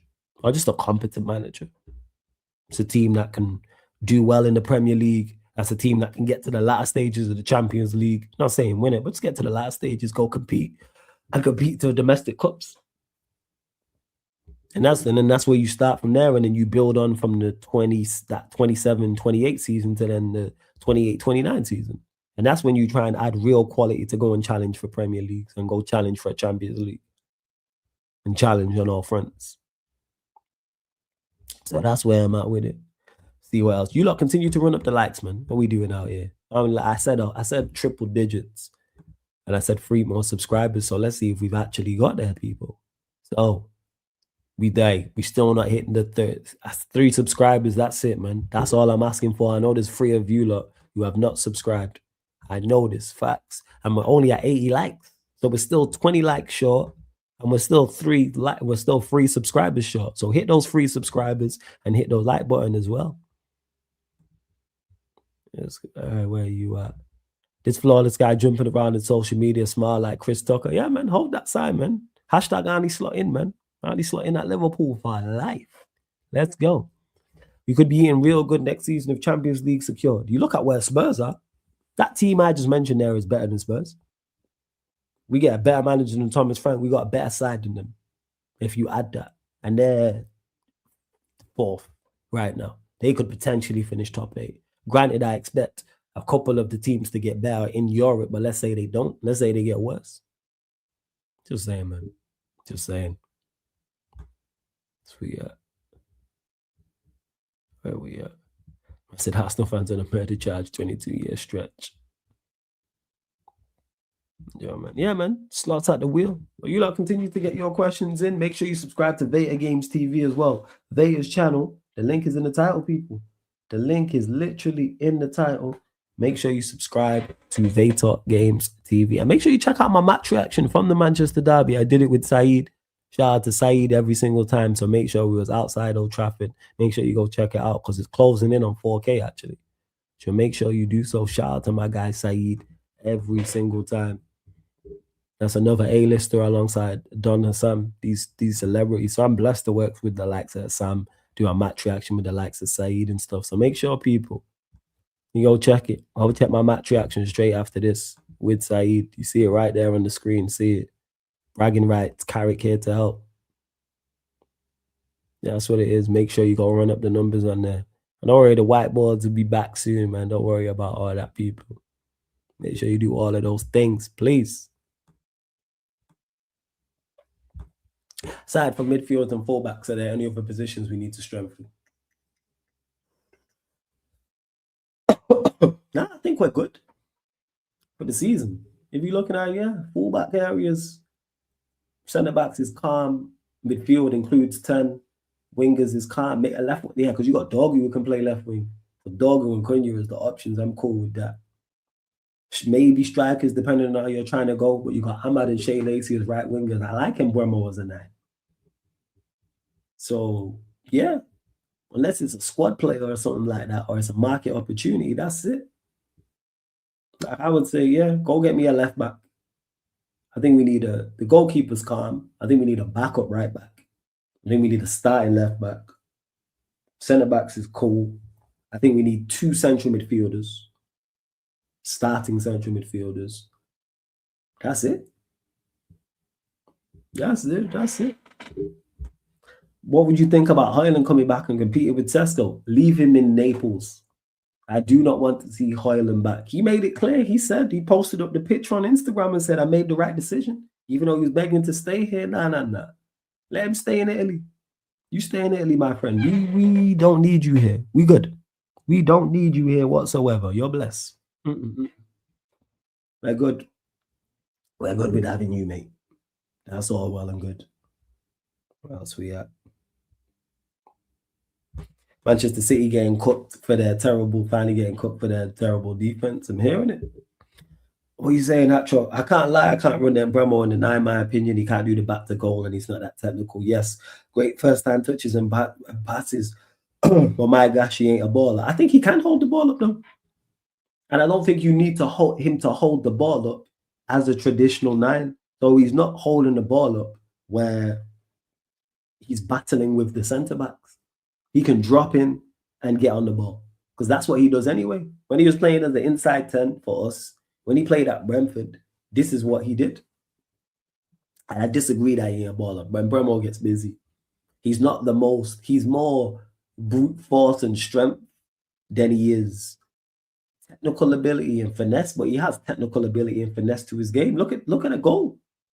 That strike is clean. If that's a Kane or a Lewandowski, we're waxing lyrical about that. That is a clean strike, and that is his technique, his ability to do that. So yes, Mbeumo, I don't see no issue with Mbeumo as a 9. I think he can play with his back to goal. I think he can drop off. And he's not to the same level, but people would have said the same about a Dembele. Because Dembele don't hold the ball up as a traditional 9 at all, but he's capable of playing in the 9. So let him drop off. That's what I would say. What are you saying, Veo? Good? Yeah, I'm all good? Yeah. All's good. Yeah, man. Love that. But yeah, man. Back to it, man. The ass whooping you took. Not the one today. The one on Saturday. Yeah, you know what is it was impressive. It was impressive because I like derbies, honestly, because, and I say this all the time, I want to see my team compete. I want to see when they don't compete, what are the reasons for it, what can be fixed, what can be adjusted. And when you know that your club's not complete, because again, suffering a loss like that to this United it's a wake up call. It's like that alarm that's buzzing, that's saying get up. We need to fix up. So I'm happy for it because there's no disillusion. There's no, oh, you know what? This Prem's gonna be easy. This Prem challenging Arsenal, it's a given. Nah, it ain't a given when we perform this way versus this United. It's not. So we need to fix up, and I'm confident that the board, that Pep, and that these players are looking themselves in the mirror and being like, okay, where do we adjust here? Because you guys looked like you should be in a title chase. The way you played, the chance creations that you made, I know it ended up being 2-0, but the number of opportunities that you created, this is where it's like, if we're having them do that to us, what to say better clubs aren't going to have this opportunity versus us. So it was Michael masterclass, man. That's what that was from a tactical standpoint. Again, just did the basics. So people, you see, like when United, when it's going wrong, and you got people like Vader trying to gas you up about managers and give them time. Because bear in mind, people, this time last year, I said this when you was gone, I was going to say this to you, but I said it afterwards. This time last year when Vader was trying to gaslight me and United fans into giving Amorim time, and how he's the guy, and, you know, and you being too harsh and and all this. Yeah, how's that looking for Amorim now? Sorry, go on, as you were. But now you're doing too much because you're gassing Carrick masterclass when he did the basics. How's doing the basics a masterclass? What are we doing here? Yeah, so I can gas it, you can gas it. Because I'm gassing, but the thing is, I'm gassing it tongue in cheek. You was gassing it seriously. I've already told the people about Carrick in regards to it. I don't take away from it. I say he implemented the basics, and I give him credit for that. Okay, so you saying masterclass is tongue in cheek. Yeah, you gassing it.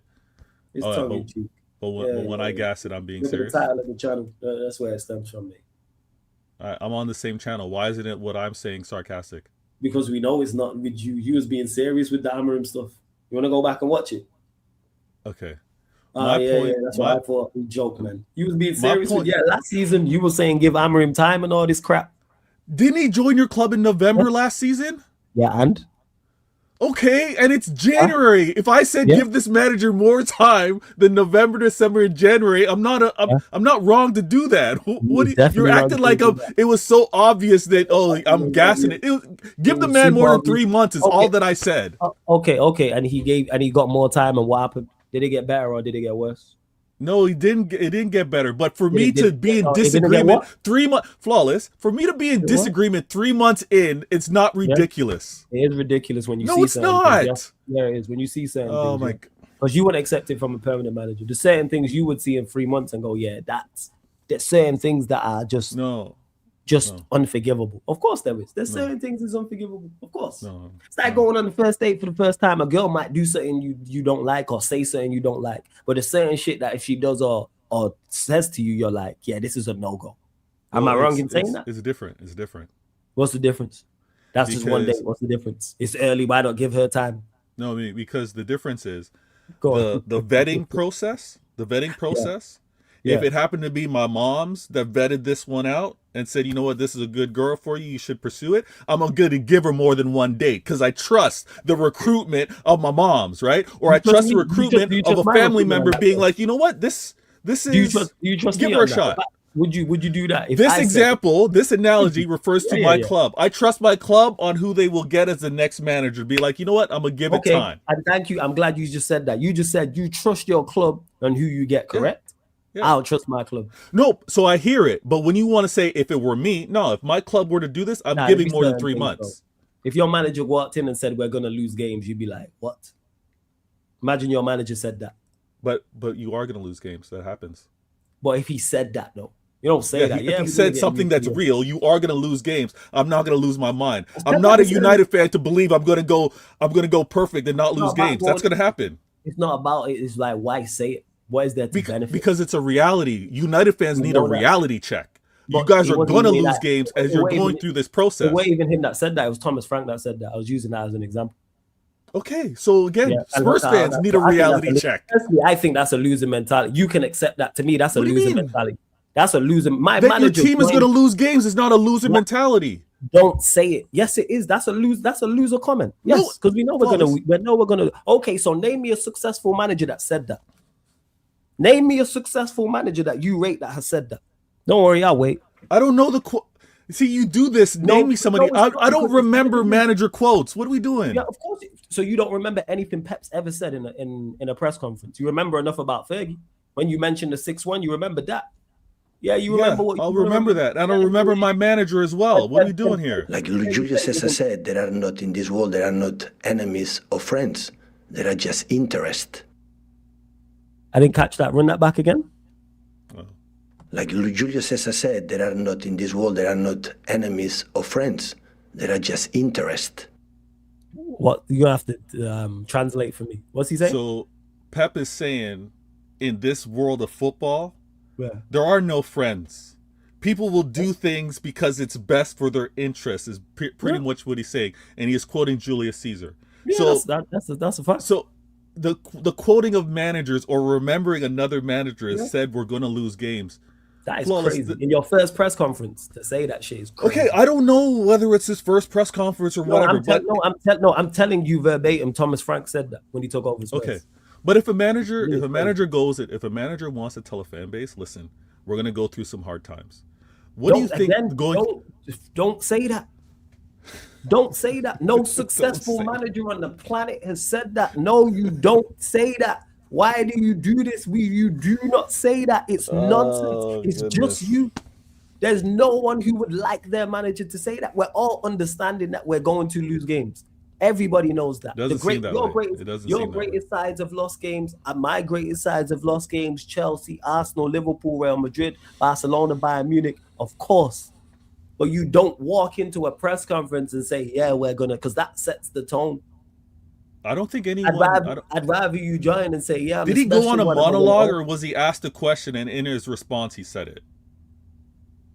I don't think any manager volunteers that, but maybe probed with a question. You respond and being like, "No, we're not going to go undefeated." He got, but no one's going to say to him, "Are you going to go undefeated?" Nobody said that. Okay, but something would have been asked for him to be like, "We're going to get on stream with you." You know what I'm saying, and then he'll be able to bypass these questions because you're great at doing it. I'm great at doing what? You're great at answering questions. You wouldn't ever say that shit. You wouldn't walk in a press conference, take over a team, and be asked the question that you didn't like and go, "Yeah, we're gonna lose games." It depends on what the question. You would never say that, Vader. It depends on what the question is. All you want. You would never say. Why would I lie to myself? I'm not lying to myself. I have no idea why. I don't know why, but you're choosing to do it. No successful manager is ever walking into a press conference and under any circumstances go, "Yeah, we're gonna lose games," especially his first press conference. That's the key. It sets the tone. Okay, let me ask you something. I'll try to find it 1 second. Was Thomas Frank considered a successful manager before joining Spurs? Yes. Okay, so because he answered it that way, now he's no longer a successful manager? No. It's not. No. He's not. All right, because your quote was, "Name me a successful manager that says that." So I'm trying to ask you the question: was he a successful manager before that mishap? Before him saying what he said? When I say successful managers, I'm talking managers at the top of the game, not managers who have had success. So I'll have to clarify it since we want to dot all the I's and cross all the T's. No, I'm asking for clarity. I'm asking for clarity. I'm giving you the clarity. When I say successful managers, I'm talking managers who have reached the pinnacle. That's what I'm talking about. Okay, so not managers who have had success, not manager like David Moyes who's had success. No. Has David Moyes had success in football? Yes. Okay, but when I say successful managers, let me land so you understand this. Going forward in the future, when I say successful managers, I'm not talking about David Moyes. I'm talking about managers that have reached the pinnacle. Okay, so your rephrase, your rewrite is name me a manager that's been at the pinnacle level. Yes, reached the pinnacle, yes. The best of the best, the pinnacle level, and has told a journalist or told his fan base that we will not be winning all of our games. Yeah, going to lose games, yes. Okay. Yes. All right. And then you will not find it anywhere. That's the point I'm making. We're not Fergie, We're not going to find a Wenger. manager that's going to say No. we're not going undefeated. No, but a manager's not going to say we're not going undefeated because that's obvious. The point is why. What benefit is? Tell me the benefit of saying we're going to lose games. The benefit of the fact that you're going to lose games is to realize that we're going to have success and we are going to have failures, but we play through and we're going for cups. We're going for trophies. You Going didn't for say all that. trophies. No, but it implies that as you pursue your Don't imply it. as you Say it. pursue Don't imply it. greatness, you don't win every match, Wallace. Of course, we know that you don't win every match. So, I know my it. point, regardless of whether you say it or not, it's not a think it's definition all right, so we're just gonna have to of agree a to disagree. manager that think- will not be wait. pinnacle. So you think it's okay to walk into a press conference as the first manager and say we're going to lose games? I don't think it is. And I don't think it's a way to start. Let's not do this. And history. We're having a good show, Flawless. We're having a good show. We're having a Don't do great show. This is a great no, debate. but don't And do history's the. on my So side you and are not yours. saying this. Don't Yeah. do the Vader. You are saying this. I'm not saying that. I'm not saying that a You're manager saying it's okay. should go into his first press You're saying it's conference. Okay. So okay. So let's I'm clarify this. Wait. Is he wrong to say it then? Under any circumstance, is he wrong to say? No, I it, don't in your believe. I opinion? don't believe that there are circumstances that don't allow for a manager to say that. I think there are circumstances where that being That's where we said, disagree then. okay, so a I don't think manager there's is not. any Yeah. I don't think there's any. A manager Okay. says that, immediate red flag to me. And look at Okay. what he's doing. So again, history. Me and you. Can a debate manager the say we opinions all deserve to want. lose? No, a manager saying we are going to lose games. When a manager starts talking about losing games and suffering and all these type of things, which we know is going to happen, it very rarely, history's on my side and not yours. So we can debate opinions, but history backs me and not you. What are we talking about? How's it gone for him at Spurs so far? How's it gone for him? Flawless. Are we talking Thomas Frank or are we talking managers in general? No, we're talking 'Cause, Thomas Frank in particular. Okay, We're Thomas talking Frank has not been a success. I'm not in debate of that. No, it's not about debate. I'm talking about it leads you. It's an indication. When you have red flags, that's an indication that All right, it's going so- to go wrong. yeah. For me, this is just me talking now. And there's many others in the chat. You lot let me know. I'd rather someone say, hey, like Ange, I win all the time in my second season. I'd rather a manager say that than say we're going to lose games, is the point that I'm making. That's where I'm at. And there's a reason, hey, by hook or by crook. You'd rather a liar. Ange, You'd not, rather a Yeah. liar. Yeah, because managers like you love Pep lies all the time. Fergie lied all the time. Wenger lied all the time. Let's keep it to Thomas Frank. They You'd lied. rather Yeah, Thomas yeah. Frank lie. I'd rather- You'd rather I- Ange lie. Yes, Okay. yes. Because don't be too honest. I accused Amram of that at points. I said you're too honest. Okay, so when a manager says post match we deserve to lose, you're You okay didn't with say that. it. You didn't say it post. I'm asking a question. I'm not talking about Thomas Frank anymore. Okay, go on, when a carry on. manager in a press conference says we deserve to lose, what are you? You're calm with that. You're cool. The game. So a game goes on and we lose it, and the manager Yes. says we deserve to lose the game. I have no issue with that. That's his opinion on said game. Okay. But that's not what we're talking about here. That's a completely different scenario. Saying we are going to lose matches in your first press conference is a bad precedent for me. That's an awful precedent. For you, it's not a red flag. Cool. For me, it's a red flag. I've Okay. never seen a successful manager talk negative and talk about losing in his first press conference. Never. Ever. All right. That's You for know me, what? like I'm saying, even if we got Don Carlo and Don Carlo goes, hey, we're gonna lose matches, red flag number one. Immediate, bright red flag. And that's my guy. What if That's a one of manager my favorite what if a managers of all time. Okay, what if a manager comes into the press conference, doesn't talk about winning, but talks about challenging? Are we there to yeah, that's cool. I have no issue with that. All right. Yeah.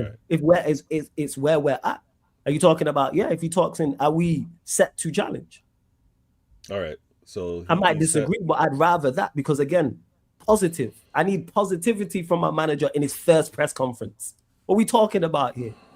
Plus, you think losing games is negative? Of course, talking about losing games is negative. Yeah. You think realizing where the club is at and Yeah. making mention that you're going to be losing games on your pursuit to become a better club is negative? Yeah, I think it's terrible. Yes. Okay, In your all right, first we're in press conference to disagreement. do so. We're in That's where we disagreement. dis. Yes, I think in your first press conference, I think it's an awful. No. statement. Okay. If this is all in reference to the first press conference, I'm in agreement with you. Don't be saying that in the This first was- press yes, conference. because it But was his when first you press conference. okay, but sorry, and I thought in terms of a blanketed statement, if a manager comes out and talks about losing games post first press conference, I don't believe that this is a manager that cannot reach the pinnacle level if they happen to say that in a press conference. If your example for the first press conference, it should be all positivity. Everything's great. We're going to be the best club moving forward. In the first press conference, say all that stuff. Later on, as things progress, if a manager happens to say we are going to lose games, Vader, does not think that that manager is now limited to never reach a pinnacle level, having said that in a press conference. Talk about the game as being said. Like, talk about turning it around. That's where I'm at. I don't want him talking about losing future games. To answer go back to a question you asked about managers losing. I mean, if a manager says you deserve to lose the game, I hear it. Why are you preempting? That's a bad sign. Football is mental. We know this. Why are you putting that in the players' minds? Why are you telling the players, we're going to lose matches? Why is that in your head? Why are you saying that? Even if you believe that in your heart of hearts and your team mind, why are you saying that publicly? That don't benefit nobody. Who does that benefit? Tell me, Vader. Who does that benefit?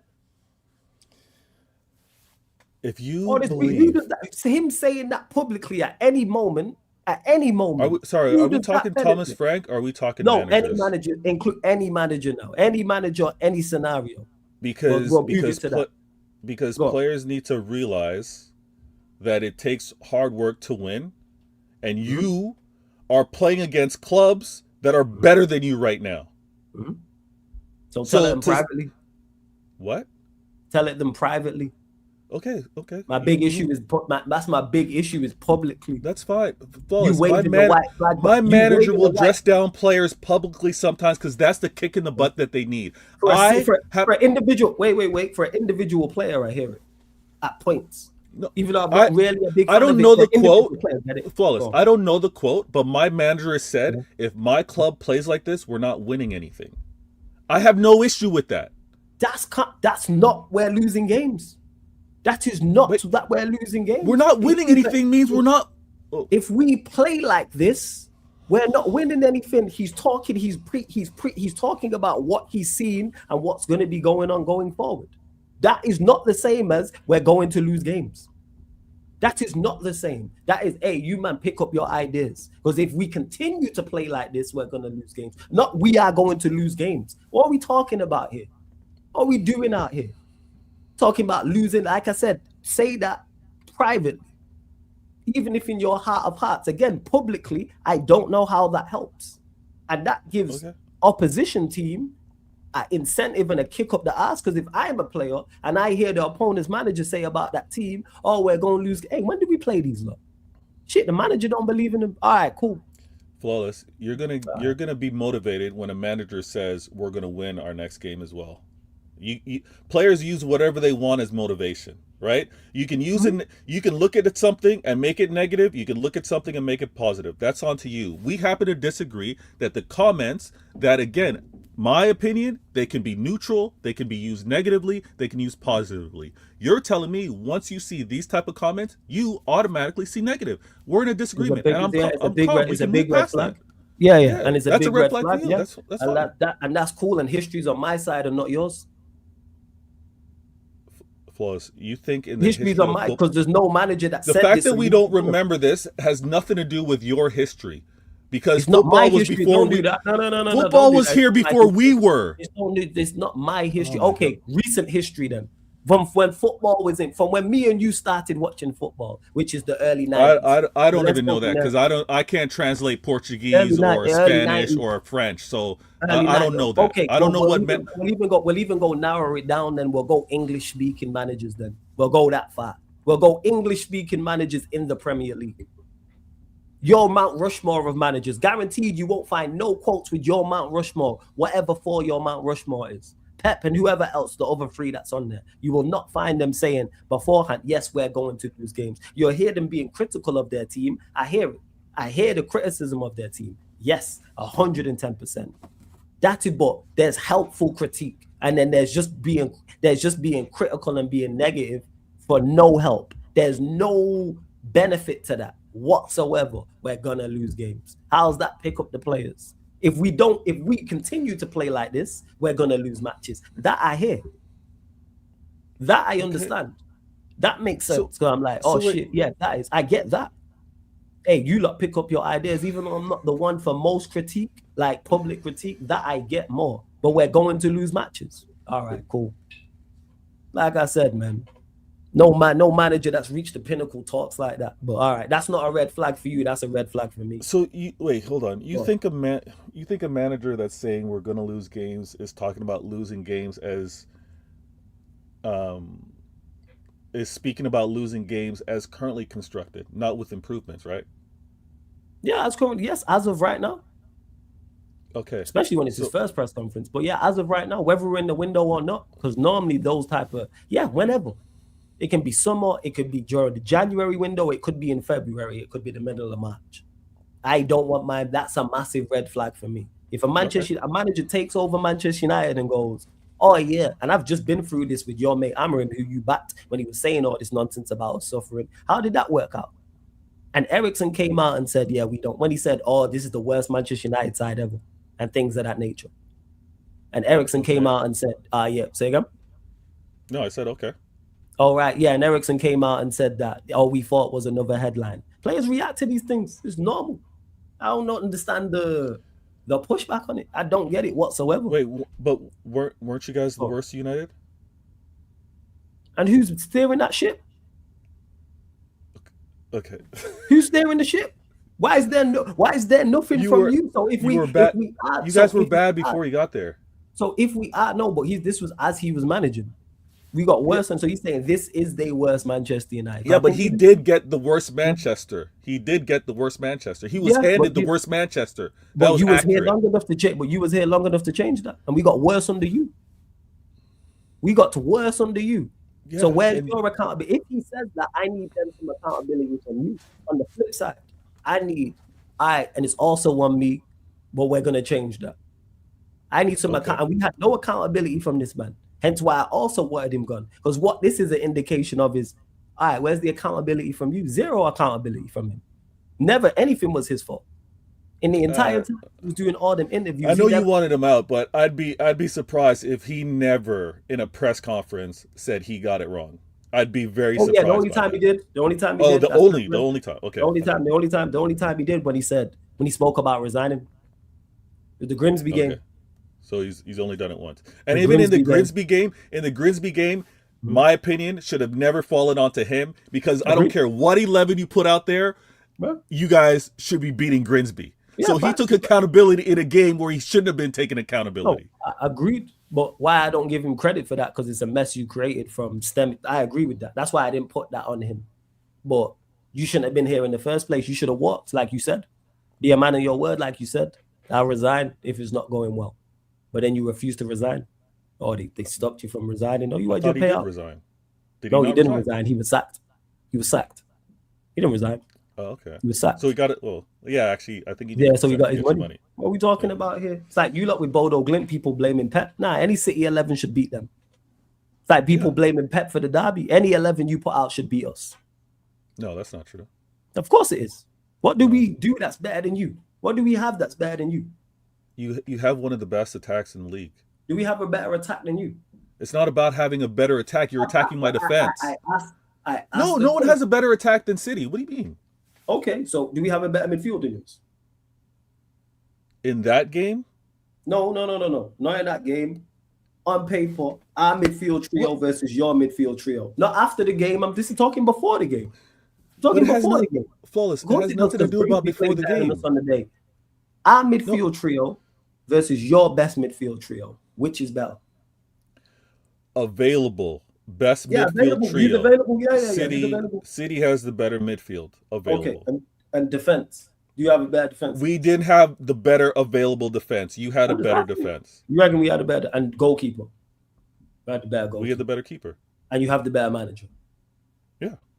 So pretty much everything by the defense is in your favor. So therefore, any 11 he puts out should win the game. Actually, who do you blame? That's not how you look at. That's not how you look at football. Who do you blame? No. Who do you blame more for the defeat? Pep or the players? It's 50-50. Oh, you have it as 50? All right, cool. What about today? I don't know.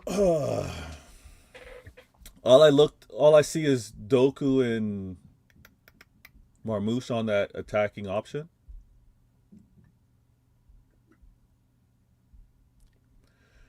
Probably 70-30 Pep, because the Ait Nori at right back, I don't get it, but or right wing back, whatever he was doing, I don't get it. So 70-30. 70-30 players. No, 70-30. I think Pep could have said, here's the thing. You blame Pep more. Because I think Pep could have played this game out where it's like, listen, we can just do what many clubs have done to us, set up the way we've set up versus Arsenal. Let's just have our attacking prowess dictate the game. Let's soak up some pressure, but we didn't play it out that way. So yeah. So you blame Pep more for your defeat against Bodo Glimt in the 11 out there? Yeah, I think Pep could have managed it better in that game. So what's the difference between that and us losing to Grimsby?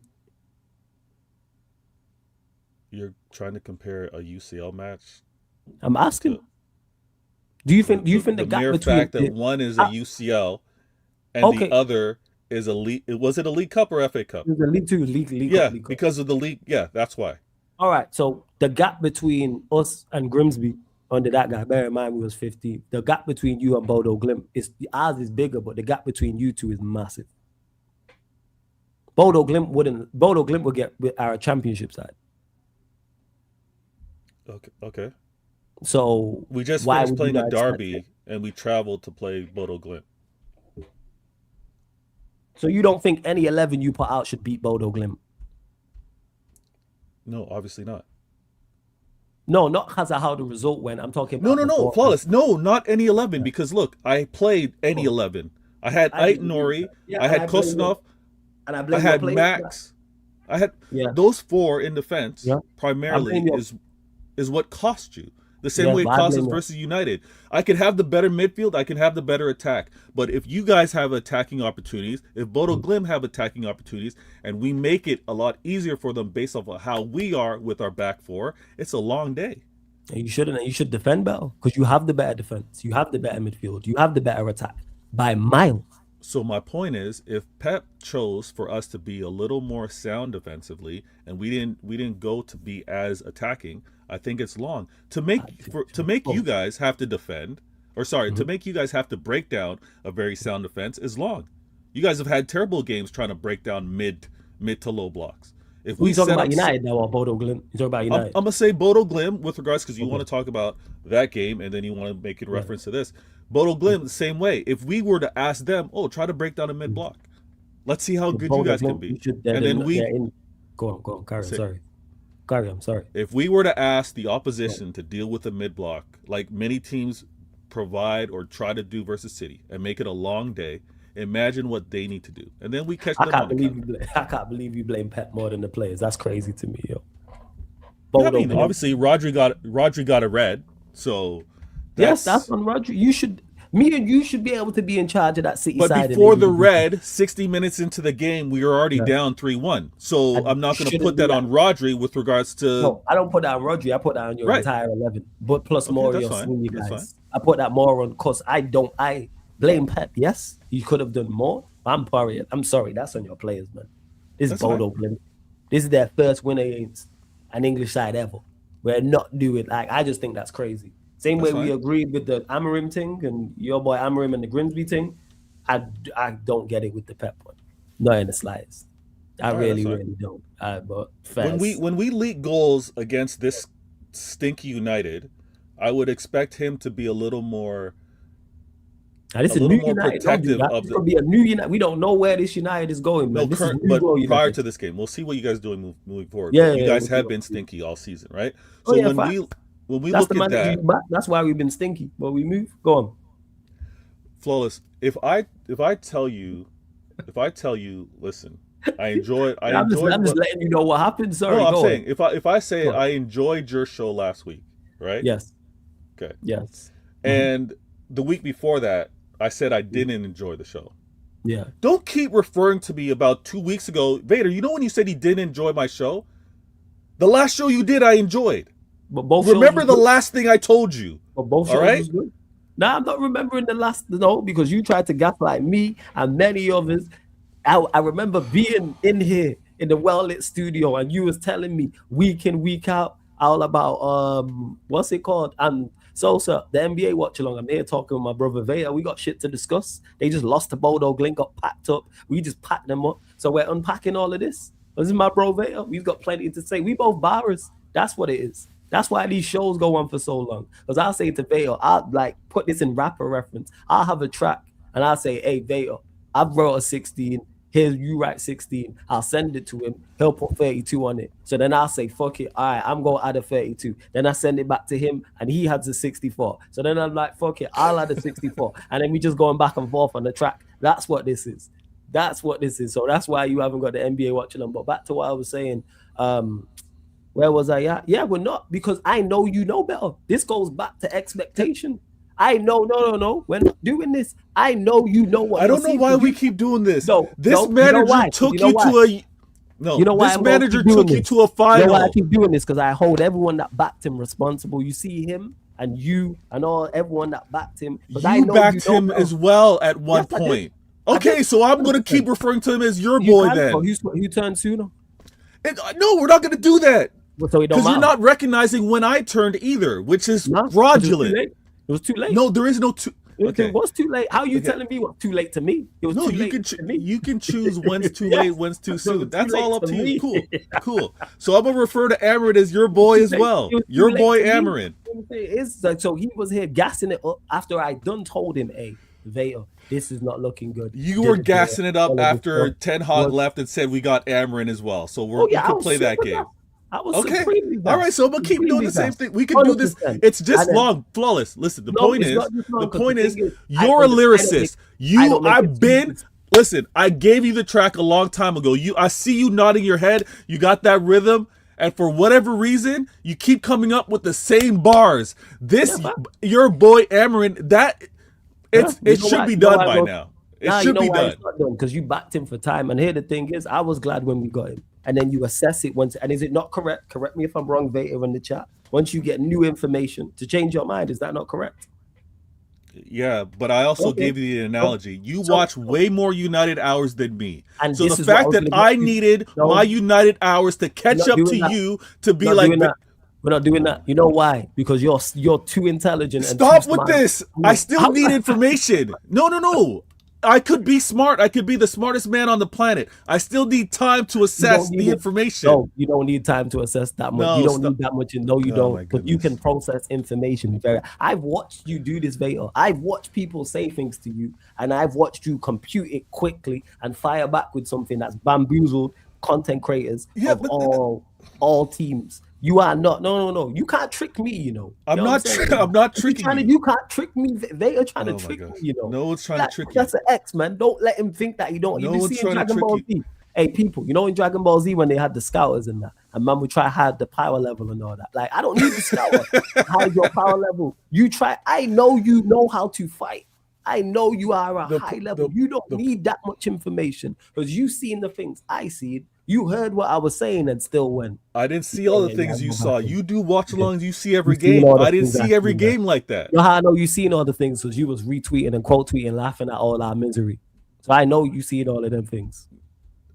All the records he broke and highlights and stuff. Yeah. Seeing records that were smashed or achieved under this manager. And the highlights. Don't forget the highlights. But here's the funny thing. The reason why I was enjoying the retweeting is because those records being broken, he was still taking you to a final.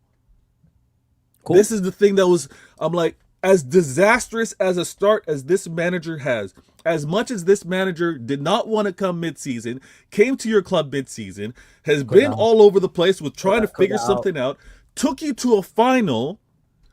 After that final, I was like, listen, I was like, listen, Flawless, the man wanted an off season. Yeah, so take it. He wanted to be able to have. He was. So what did I and what? As soon as the season kicked off, and I saw that nothing changed, because now my logged hours of watching United caught up to you. I was like, Flawless, I'm with you. hammering know. out. But You for don't need whatever that. reason, what I told you last week, you want to ignore. What I told you a month ago, that's what you want to keep referencing. Yeah. That's cool. Yeah. That's cool. Yeah. Everybody You know in the why? chat, just realize how Flawless moves right now. Realize how he's moving. With you, because I treat you as someone who knows ball and is very, very knowledgeable, and you don't need to log all them hours. That's not true. No, that's not you true. don't need to log all them I do. hours, but I you do. wanted to sit here and gaslight me and other United fans into giving man a time. I can't wait until you get your next manager. I can't wait. I can't wait. I'm looking forward to it. Actually, I tell a lie. I don't know. Let me whoa. Let me rewind on that one. I don't know about that one because I don't know who they're gonna go get. So let me just clarify on that one. I don't know with any else. But I'm looking forward to just the future to see. But I'm looking forward to see how Carrick moves. You know why? Because it's the unknown. Now this is where we can talk about logging in hours, because Carrick's unknown. Has he done very, very good against Manchester City? Fantastic, yes. Yeah. Now I'm waiting to see, because people keep asking me about Carrick. I'm like, it's one game. But with Amorim, you don't need to watch 0 minute to 90 to see what was going on. And we sat down and spoke about it in depth. And you watched me argue with people in the chat about it. And was still like, nah, give him time. That's why I don't give you. You're not Ryan. I'm not giving you that, man. I don't have to be Ryan to be. Nah, you do, because I would have been like, you a fool, so you need that to log all the hours. You don't need to log all the hours to get the move. You don't need. You're in the hyperbolic time chain, but you don't need all them hours to get the move. Let me ask you. Go on, of course. Go. Because you have a crew. You know, you're United crew. All right. Where would you say you fall within the timeline in terms of hammering out? Fairly early. Yeah, but amongst your crew, were you amongst the crew? I think I was fairly early. I can't remember exactly. Which one of your crew? Because it's a trusted crew. It's guys you talk ball with. You respect their opinion. Which one of those guys were the later ones to decide? Are you talking about people I work with off my platform? No, your tight circle of talking ball. Your tight circle of talking ball. Oh, so the guys that were last to say. The guys that were last to say hammering out. If I remember correctly, I think Sheik might have been earlier than me. Maybe. I remember Sheik being pissed. Eddie might have been, I'll have to go and check this. Eddie might have been slightly later. But me and Eddie was going back and forth about Ineos a lot. Okay. So the fact that Eddie needed more time, you hold that over his head as a United fan who watches every damn game, every minute. There's a difference. Right, but you're gonna hold a City fan who barely wants to watch you guys, and you're gonna be like, "Nah, you should have picked." You mentioned it. Your tight circle in-house. That's why I'll deal with that with Eddie in-house and on shows. You are up. You are a rival. I ain't giving you the same grace. Okay, all right. See, we got to it at the end. Yeah, everybody in the chat, we got to it at the end. Because you know what's crazy? Troop said the same thing. It was Saeed, because this is when just before Amorim got sacked. And Saeed kept talking about United finishing top 5 in the Premier League. And I was saying, I don't agree with that. And then Juice was like, and I was like, well, he's like, Saeed keeps saying it. I'm like, because I said, me and him argue about that. I've argued about that many a times on his platform. Shout out to my guy, Saeed. So he's like, why don't you say it here? Because I'm like, this is not his platform. That's in-house. He's like, yo, you're not going to tell your boy to pattern up. Yes, we have those same way me and Eddie on Man Them United have had debates about these things. Same way me and Saeed on his platform have had debates about these things, but they're United fans. So that's different. You know what I'm saying? You Manchester City. So therefore, you ain't getting that. Same way Troops don't get that grace. That's all good, but my point stands where you have United fans that watch way more hours of United. Because you want to, you try to be slick, being like, Vader, I respect your intelligence and what you have to say. That's all great. That's all great. I still need time. No. I still need time to get the information, to get the data, however you want to say it. I needed time to compute. So once I got the information, I was on point. You just said Eddie needed more time than you. Eddie needed more time to be hammering out. He needed less time than you. Yeah, because he watches way more United than me. All right, sure. That's where I'm trying to get at. Okay, how come there was United fans who were Amorim in after you turned, and they had way more than you? There's people who were still backing it. Remember, people were saying we were going to have a good season. Remember that? Okay, all right. So what's the dip? So we can't just use that. And how is it an insult when I say you're intelligent? Explain that one. No, how is that? Because you be trying to hide the power level, man. Just because I not got the scout on don't mean I don't see it. Regardless, time was required. And the thing is, why you move fraudulently? Yo, don't respect this guy. Why this guy moves fraudulently is because as soon as the season kicked off, I was like, I'm with you. This guy's not good enough. It wasn't like a long period of time. The man took you to a final. It makes sense where I'm like, listen, give this guy at least an off season. Let him instruct what he wants to do. When he was not able to implement that when the season kicked off, I was like, yeah, I see it. He's out of here. You would have thought the manager that finished 15th wasn't able to implement this shit. But yeah, shout out to Amrim. You know what I'm saying? No, shout out to the Amrim minutes. Big up now, actually. Fuck you lot, actually. Let me just clarify that. Fuck Amrim still. Continue. How's that messed up? Well, they made a mistake. Let me ask you, Beta. Let me ask you a question. Let's say Amrim was successful. What do you think people would be saying to me? Not you, United fans in my chat. I know, bro. They'd be like, "You got it wrong. You wanted him out too early. You should have given him some time." They're not going to say "f you." They're not going to say "f you." Nah, they don't say it. Nah, they wouldn't go that far. But that's just me being, going over me being over the top for comedic effect. But they'd say more than what you just said. That's why. Yeah, 100%. So this is okay. This is why I love this Groundhog Day. I love this Back to the Future moment. And please, United fans in the chat, don't get triggered here. Don't get triggered. Oh, he's about to trigger you, lot. Go on. Nah, don't get triggered. But this circle of life that happens with managers at United, I like the pattern. I like the pattern in terms of, because there's a huge belief about your currently constructed team being good enough for Europe. We'll get to that. Was it that early, Si? Mad. Because that's December. Fuck. Sorry, go on. That was Christmas.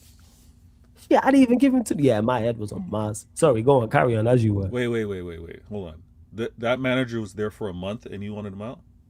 I think he's saying I was pissed about it, but I don't remember if I was turned. No, you can be pissed about a result, but wanting a manager out after a I don't know. I don't know if I went that far. It might have just been because I was fuming about that. I'm still fuming about it now.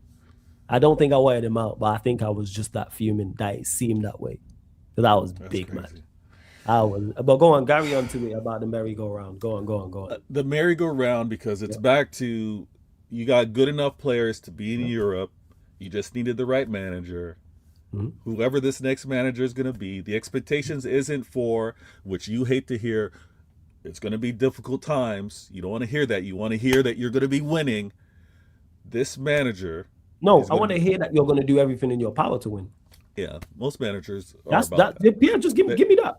Don't tell me, are we going to suffer? No, but you are going to suffer because you're going to go up against a Liverpool that are strengthening, having an off don't season. Tell me that. That's all I'm saying. I know you don't want to hear it. Yeah, you want to be in La La Land. Yeah, don't tell me that. Oh, we're going to suffer. No, we're going to do our very best. You don't want the truth. I'm positive affirmation. Why are we going to suffer? Why is that the truth? You're going to suffer because there's Liverpool, there's City, there's Arsenal, we'll see what Aston Villa are able to retain. Okay, but just because they're at a level doesn't mean we have to suffer. Well, you're going to suffer because you're not going to be amongst those clubs. It's not about, but it depends on where you'll be better than the rest, but it depends on what we improve on and what we do. Like, focus on us. We don't have to. It's not about being better than Arsenal and Manchester City, where it's like, oh, we're not suffering. No, that's not the case. That's not the case. And this is where people get mistaken when it's like, oh, United fans want Premier Leagues and Champions. I've never once said that. Implement the basics. I've never once said that. That's where I want to go right now. I don't expect that from the next guy. I know. We've had this conversation. Yeah, so that's what I'm saying when we're talking about. They got 1 year to kind of settle, and the next year you need to. I want you to, like I said, depending on where we're at, do like what Carrick's doing right now. Steady the ship. Right. Do the basics. Yeah. And that's what he did against City. If he performs like this, again, not results. Performs like this going forward, and you're not going to win every game. I'm cool with that. If Carrick steadies the ship, I'm cool with that. Okay. Asking for the basics is not too much. I'm not asking for a league title. I won't even crash on him if he doesn't make top 5. Not yet. I won't crash on him if he don't make top 5. Okay.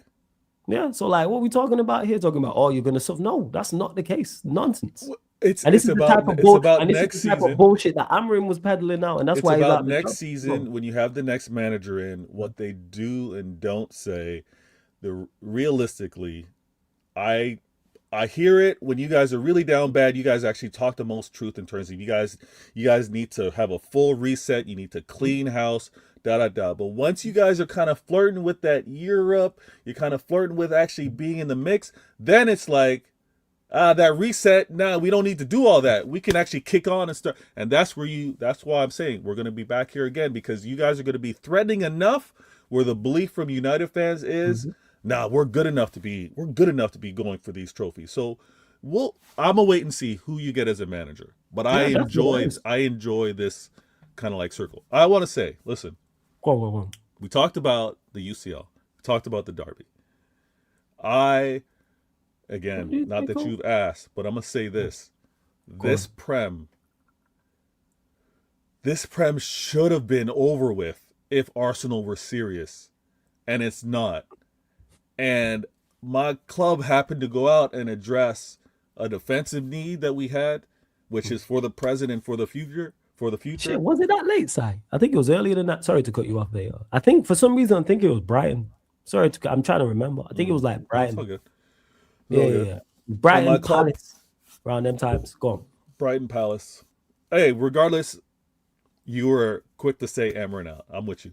Yeah, because I seen certain red flags that make me go, oh, this is not just a minor. This is not an orange flag. This is a red flag where I'm like, certain off. There's certain shit that I seen. I'm like, this ain't right.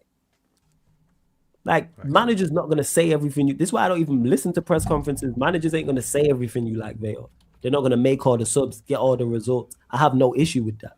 There's certain things. Why don't you listen to press conferences? Under him, because he was just trying to annoy me. I felt like he was talking directly, personally to me, and just trying to. That's why. I genuinely thought like he was watching Sarcasm City TV and responding directly to me. You're a joker. That's why I didn't like. I felt like it was even though it wasn't. I felt like it was a personal attack to the point. Sai's dropping his comments in the chat that he said, and I'm like, Sai, are you making this up to annoy me? Because not only the amount, and it was every day, it was the fact that the stuff that he was saying. Okay. And then we go and look at the Manchester City game, and you go, that's that same group of players. I look at the Burnley game and go, that's the same group of players. Even though we didn't win the Burnley game. I also think throughout moments within the game, you had the players that obviously weren't fully bought in. Right? You had players that I don't think they were completing a full 90 for that manager.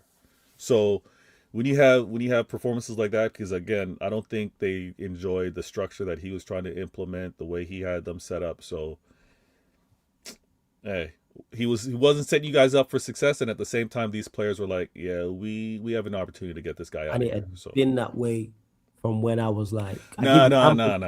But the thing is, I even remember saying it. I went through the fifth stage of grief. I went through the bargaining stage. I remember vividly going through the bargaining stage. You might remember that, or you might not. Check my match reactions. I kept just saying, "All right, yo, just go back to basics."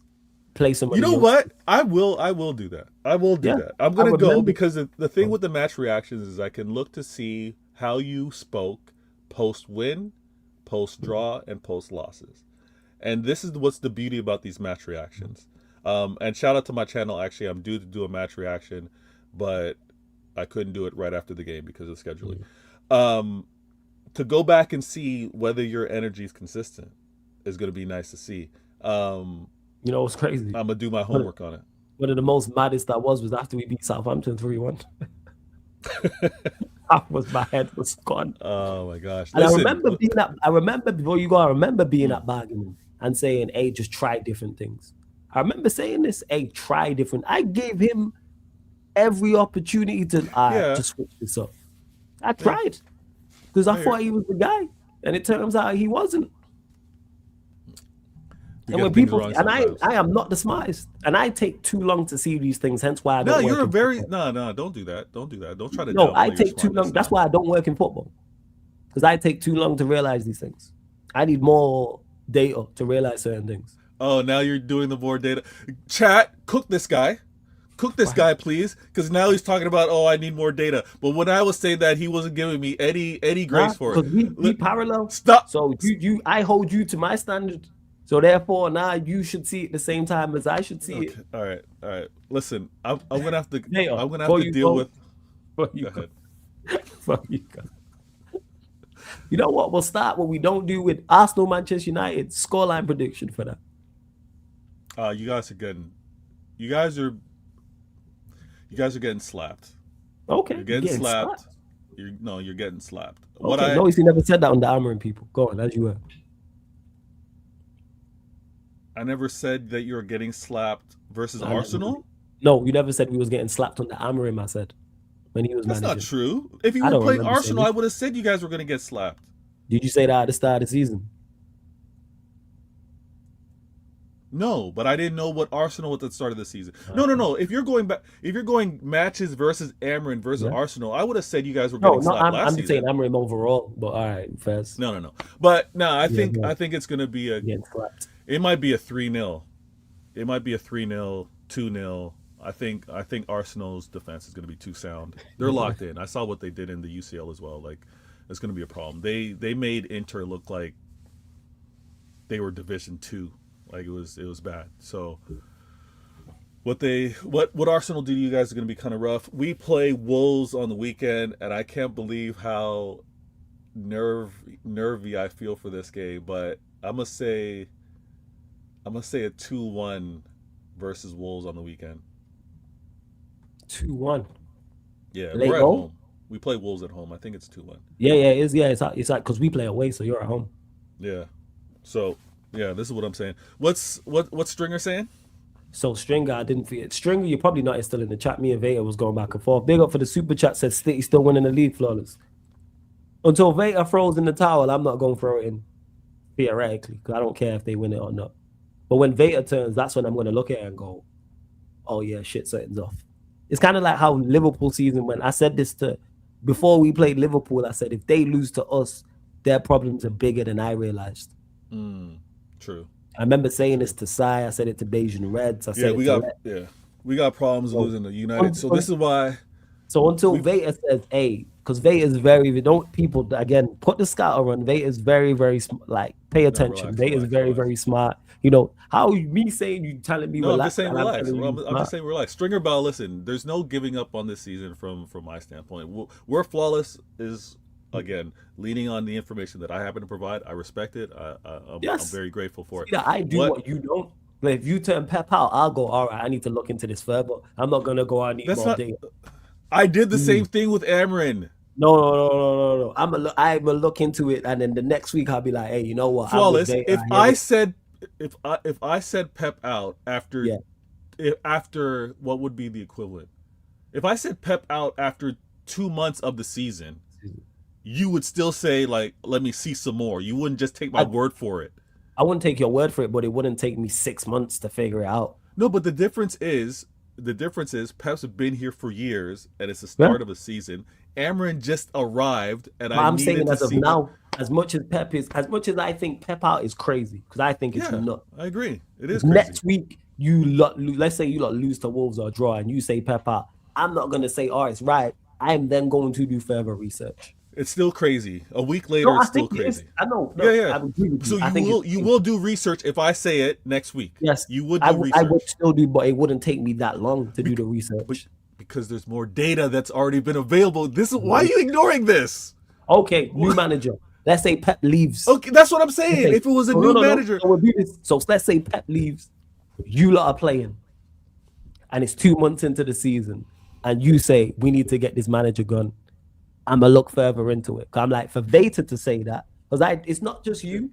As much as I give you shit because you're an absolute asshole at times, same way I do to Jez, same way I do to Prime. When they say things about their club, I take it on board. Shots fired! So when Prime is crashing on Chelsea, I take it on board. I'm like, there's something to this, because annoyingly, he's right a lot of the time. Same with Jez with Spurs. So it's the same with Prime is right all the time? Not right. He clocks things early about Chelsea. There's certain things he said about Chelsea, and I'm like, I had to use this. Listen, I had to use this analogy, and I'm gonna continue to use it. To answer your question, let's say Pep leaves in the summer and you hire a new manager and it's October and you say, this manager's no good, get him out. I'm going to look further at it. And then by the time November spins around, I'm probably going to be with you on it. Because you're going to give me all the information as well. Because you're going to be saying this manager's no good, it ain't going to take me 6 months. You think it's going to take me to the following season? I'm going to be like, yeah, this manager out, or yeah. Joke, man. See? Can't trick me, you know. Can't trick me. Flawless. If this new manager has me winning in the UCL, but he's not performing well in the Prem, and you're going to be like, let me get some more data, it would make sense, because that would be the equivalency here. He wasn't performing well in the Prem, but he was still delivering in a cup run. That's why I said, let me see, because how is it translating that he's having his difficulties in the league, but in a knockout competition, he's doing his thing? That's all that it was. You try to make it overly simplified on how reckless my thinking was to still think of Amrin, but it is what it is. I must say this real quick. We have Wolves, then we have Galatasaray, and then we have Spurs away. This next 3 games is where I'm looking to see who's competing here. I can confidently tell you. I can confidently tell you that this is going to go to game week 38 after the Spurs game. Before then, I got tremendous confidence, but I'll be properly able to assess where we're going with this season after the Spurs game. But bless chat, I apologize for my quick dip. I gotta go. You've been here. You spent more time here than Rodri spent on the pitch at Bodo Glimt. It's calm. Don't worry about it, man. I'm out of here. It's cool, man. Don't worry about it. Video Games TV people, make sure you hit the subscribe button. Hey Veta, love my brother, yeah. Every time, man. Big up, man. Shout out Veta, man. That's my guy right there. I fucks with Veta heavy, man. That's my. Don't ever get it mistaken, yeah. When you lot see me and Veta going back and forth on here and like that's my guy. But yeah, string a bell to Veta's point. Nah, like I'm not still counting out City because I don't rate Arsenal. I agree, Isaiah, that Pep out is crazy. I agree. But yeah, I hope you lot enjoyed the show. But we're gonna go over to the extra channel, people. We're heading over to the extra channel right now as we speak. I'm just setting up the redirect. I know it's at halftime, but you're still gonna get the Spurs versus the Rockets because this show ran over, people. It's at halftime. I'm literally setting it up so the content keeps rolling, people. What are we talking about here? The content keeps rolling because it's over. Right. There's just under 200 of you lot in there. We're only at 94 likes. Final few questions before we do indeed close out as well. What is going on, people? And do we even get to 16,000? Right, we're still one short. So we're 3 short likes and we're 1 short subscriber as well. So get us to 16,260, number 1. Secondary, get us up to 100 likes. And make sure you subscribe to Veta Games TV. The link is in the title, people. Subscribe to my guy Veta, man. Subscribe to Veta Games TV, one of the best. So make sure you do so. Because he's one of the best content creators out here, point blank, period. Don't watch numbers and subscribers and views. And big up to my guy, Canal, as well. I think he's rejoined the membership. So Canal, appreciate it. I'm presuming you rejoined. But big up to you, man, every single time. That's me and Veta, man. Veta can't trick me. Veta constantly try to trick me. Like, oh, I need more data. Like, nah, you know what you seeing. You know what it is. So I forgot to tell the Liverpool's tomorrow, I blame you. I'm at the stadium. I don't want to see a loss live. I hope you're losing and we see your face on TV, man. Your miserable face on TV. I'm going to make that my profile picture. I hope so. I hope you got good seats. Hope you enjoy yourself and that, but I hope you lot get packed up. And then we just see you miserable like this. Please, I need that. Have it as my backdrop, 100%. Need to see your miserable face. Definitely. So yeah, you lot getting beat tomorrow anyway, man. Marseille 2-0, let's go. I'll look out for you though. I'm gonna look out for you, Si. Hopefully we do see you. All right, we're gonna close out. Again, link for the memberships in the pinned comment as well. Shout out to my guy Canal every time, always supporting. Big up for the super chats as well. All right, 1 second.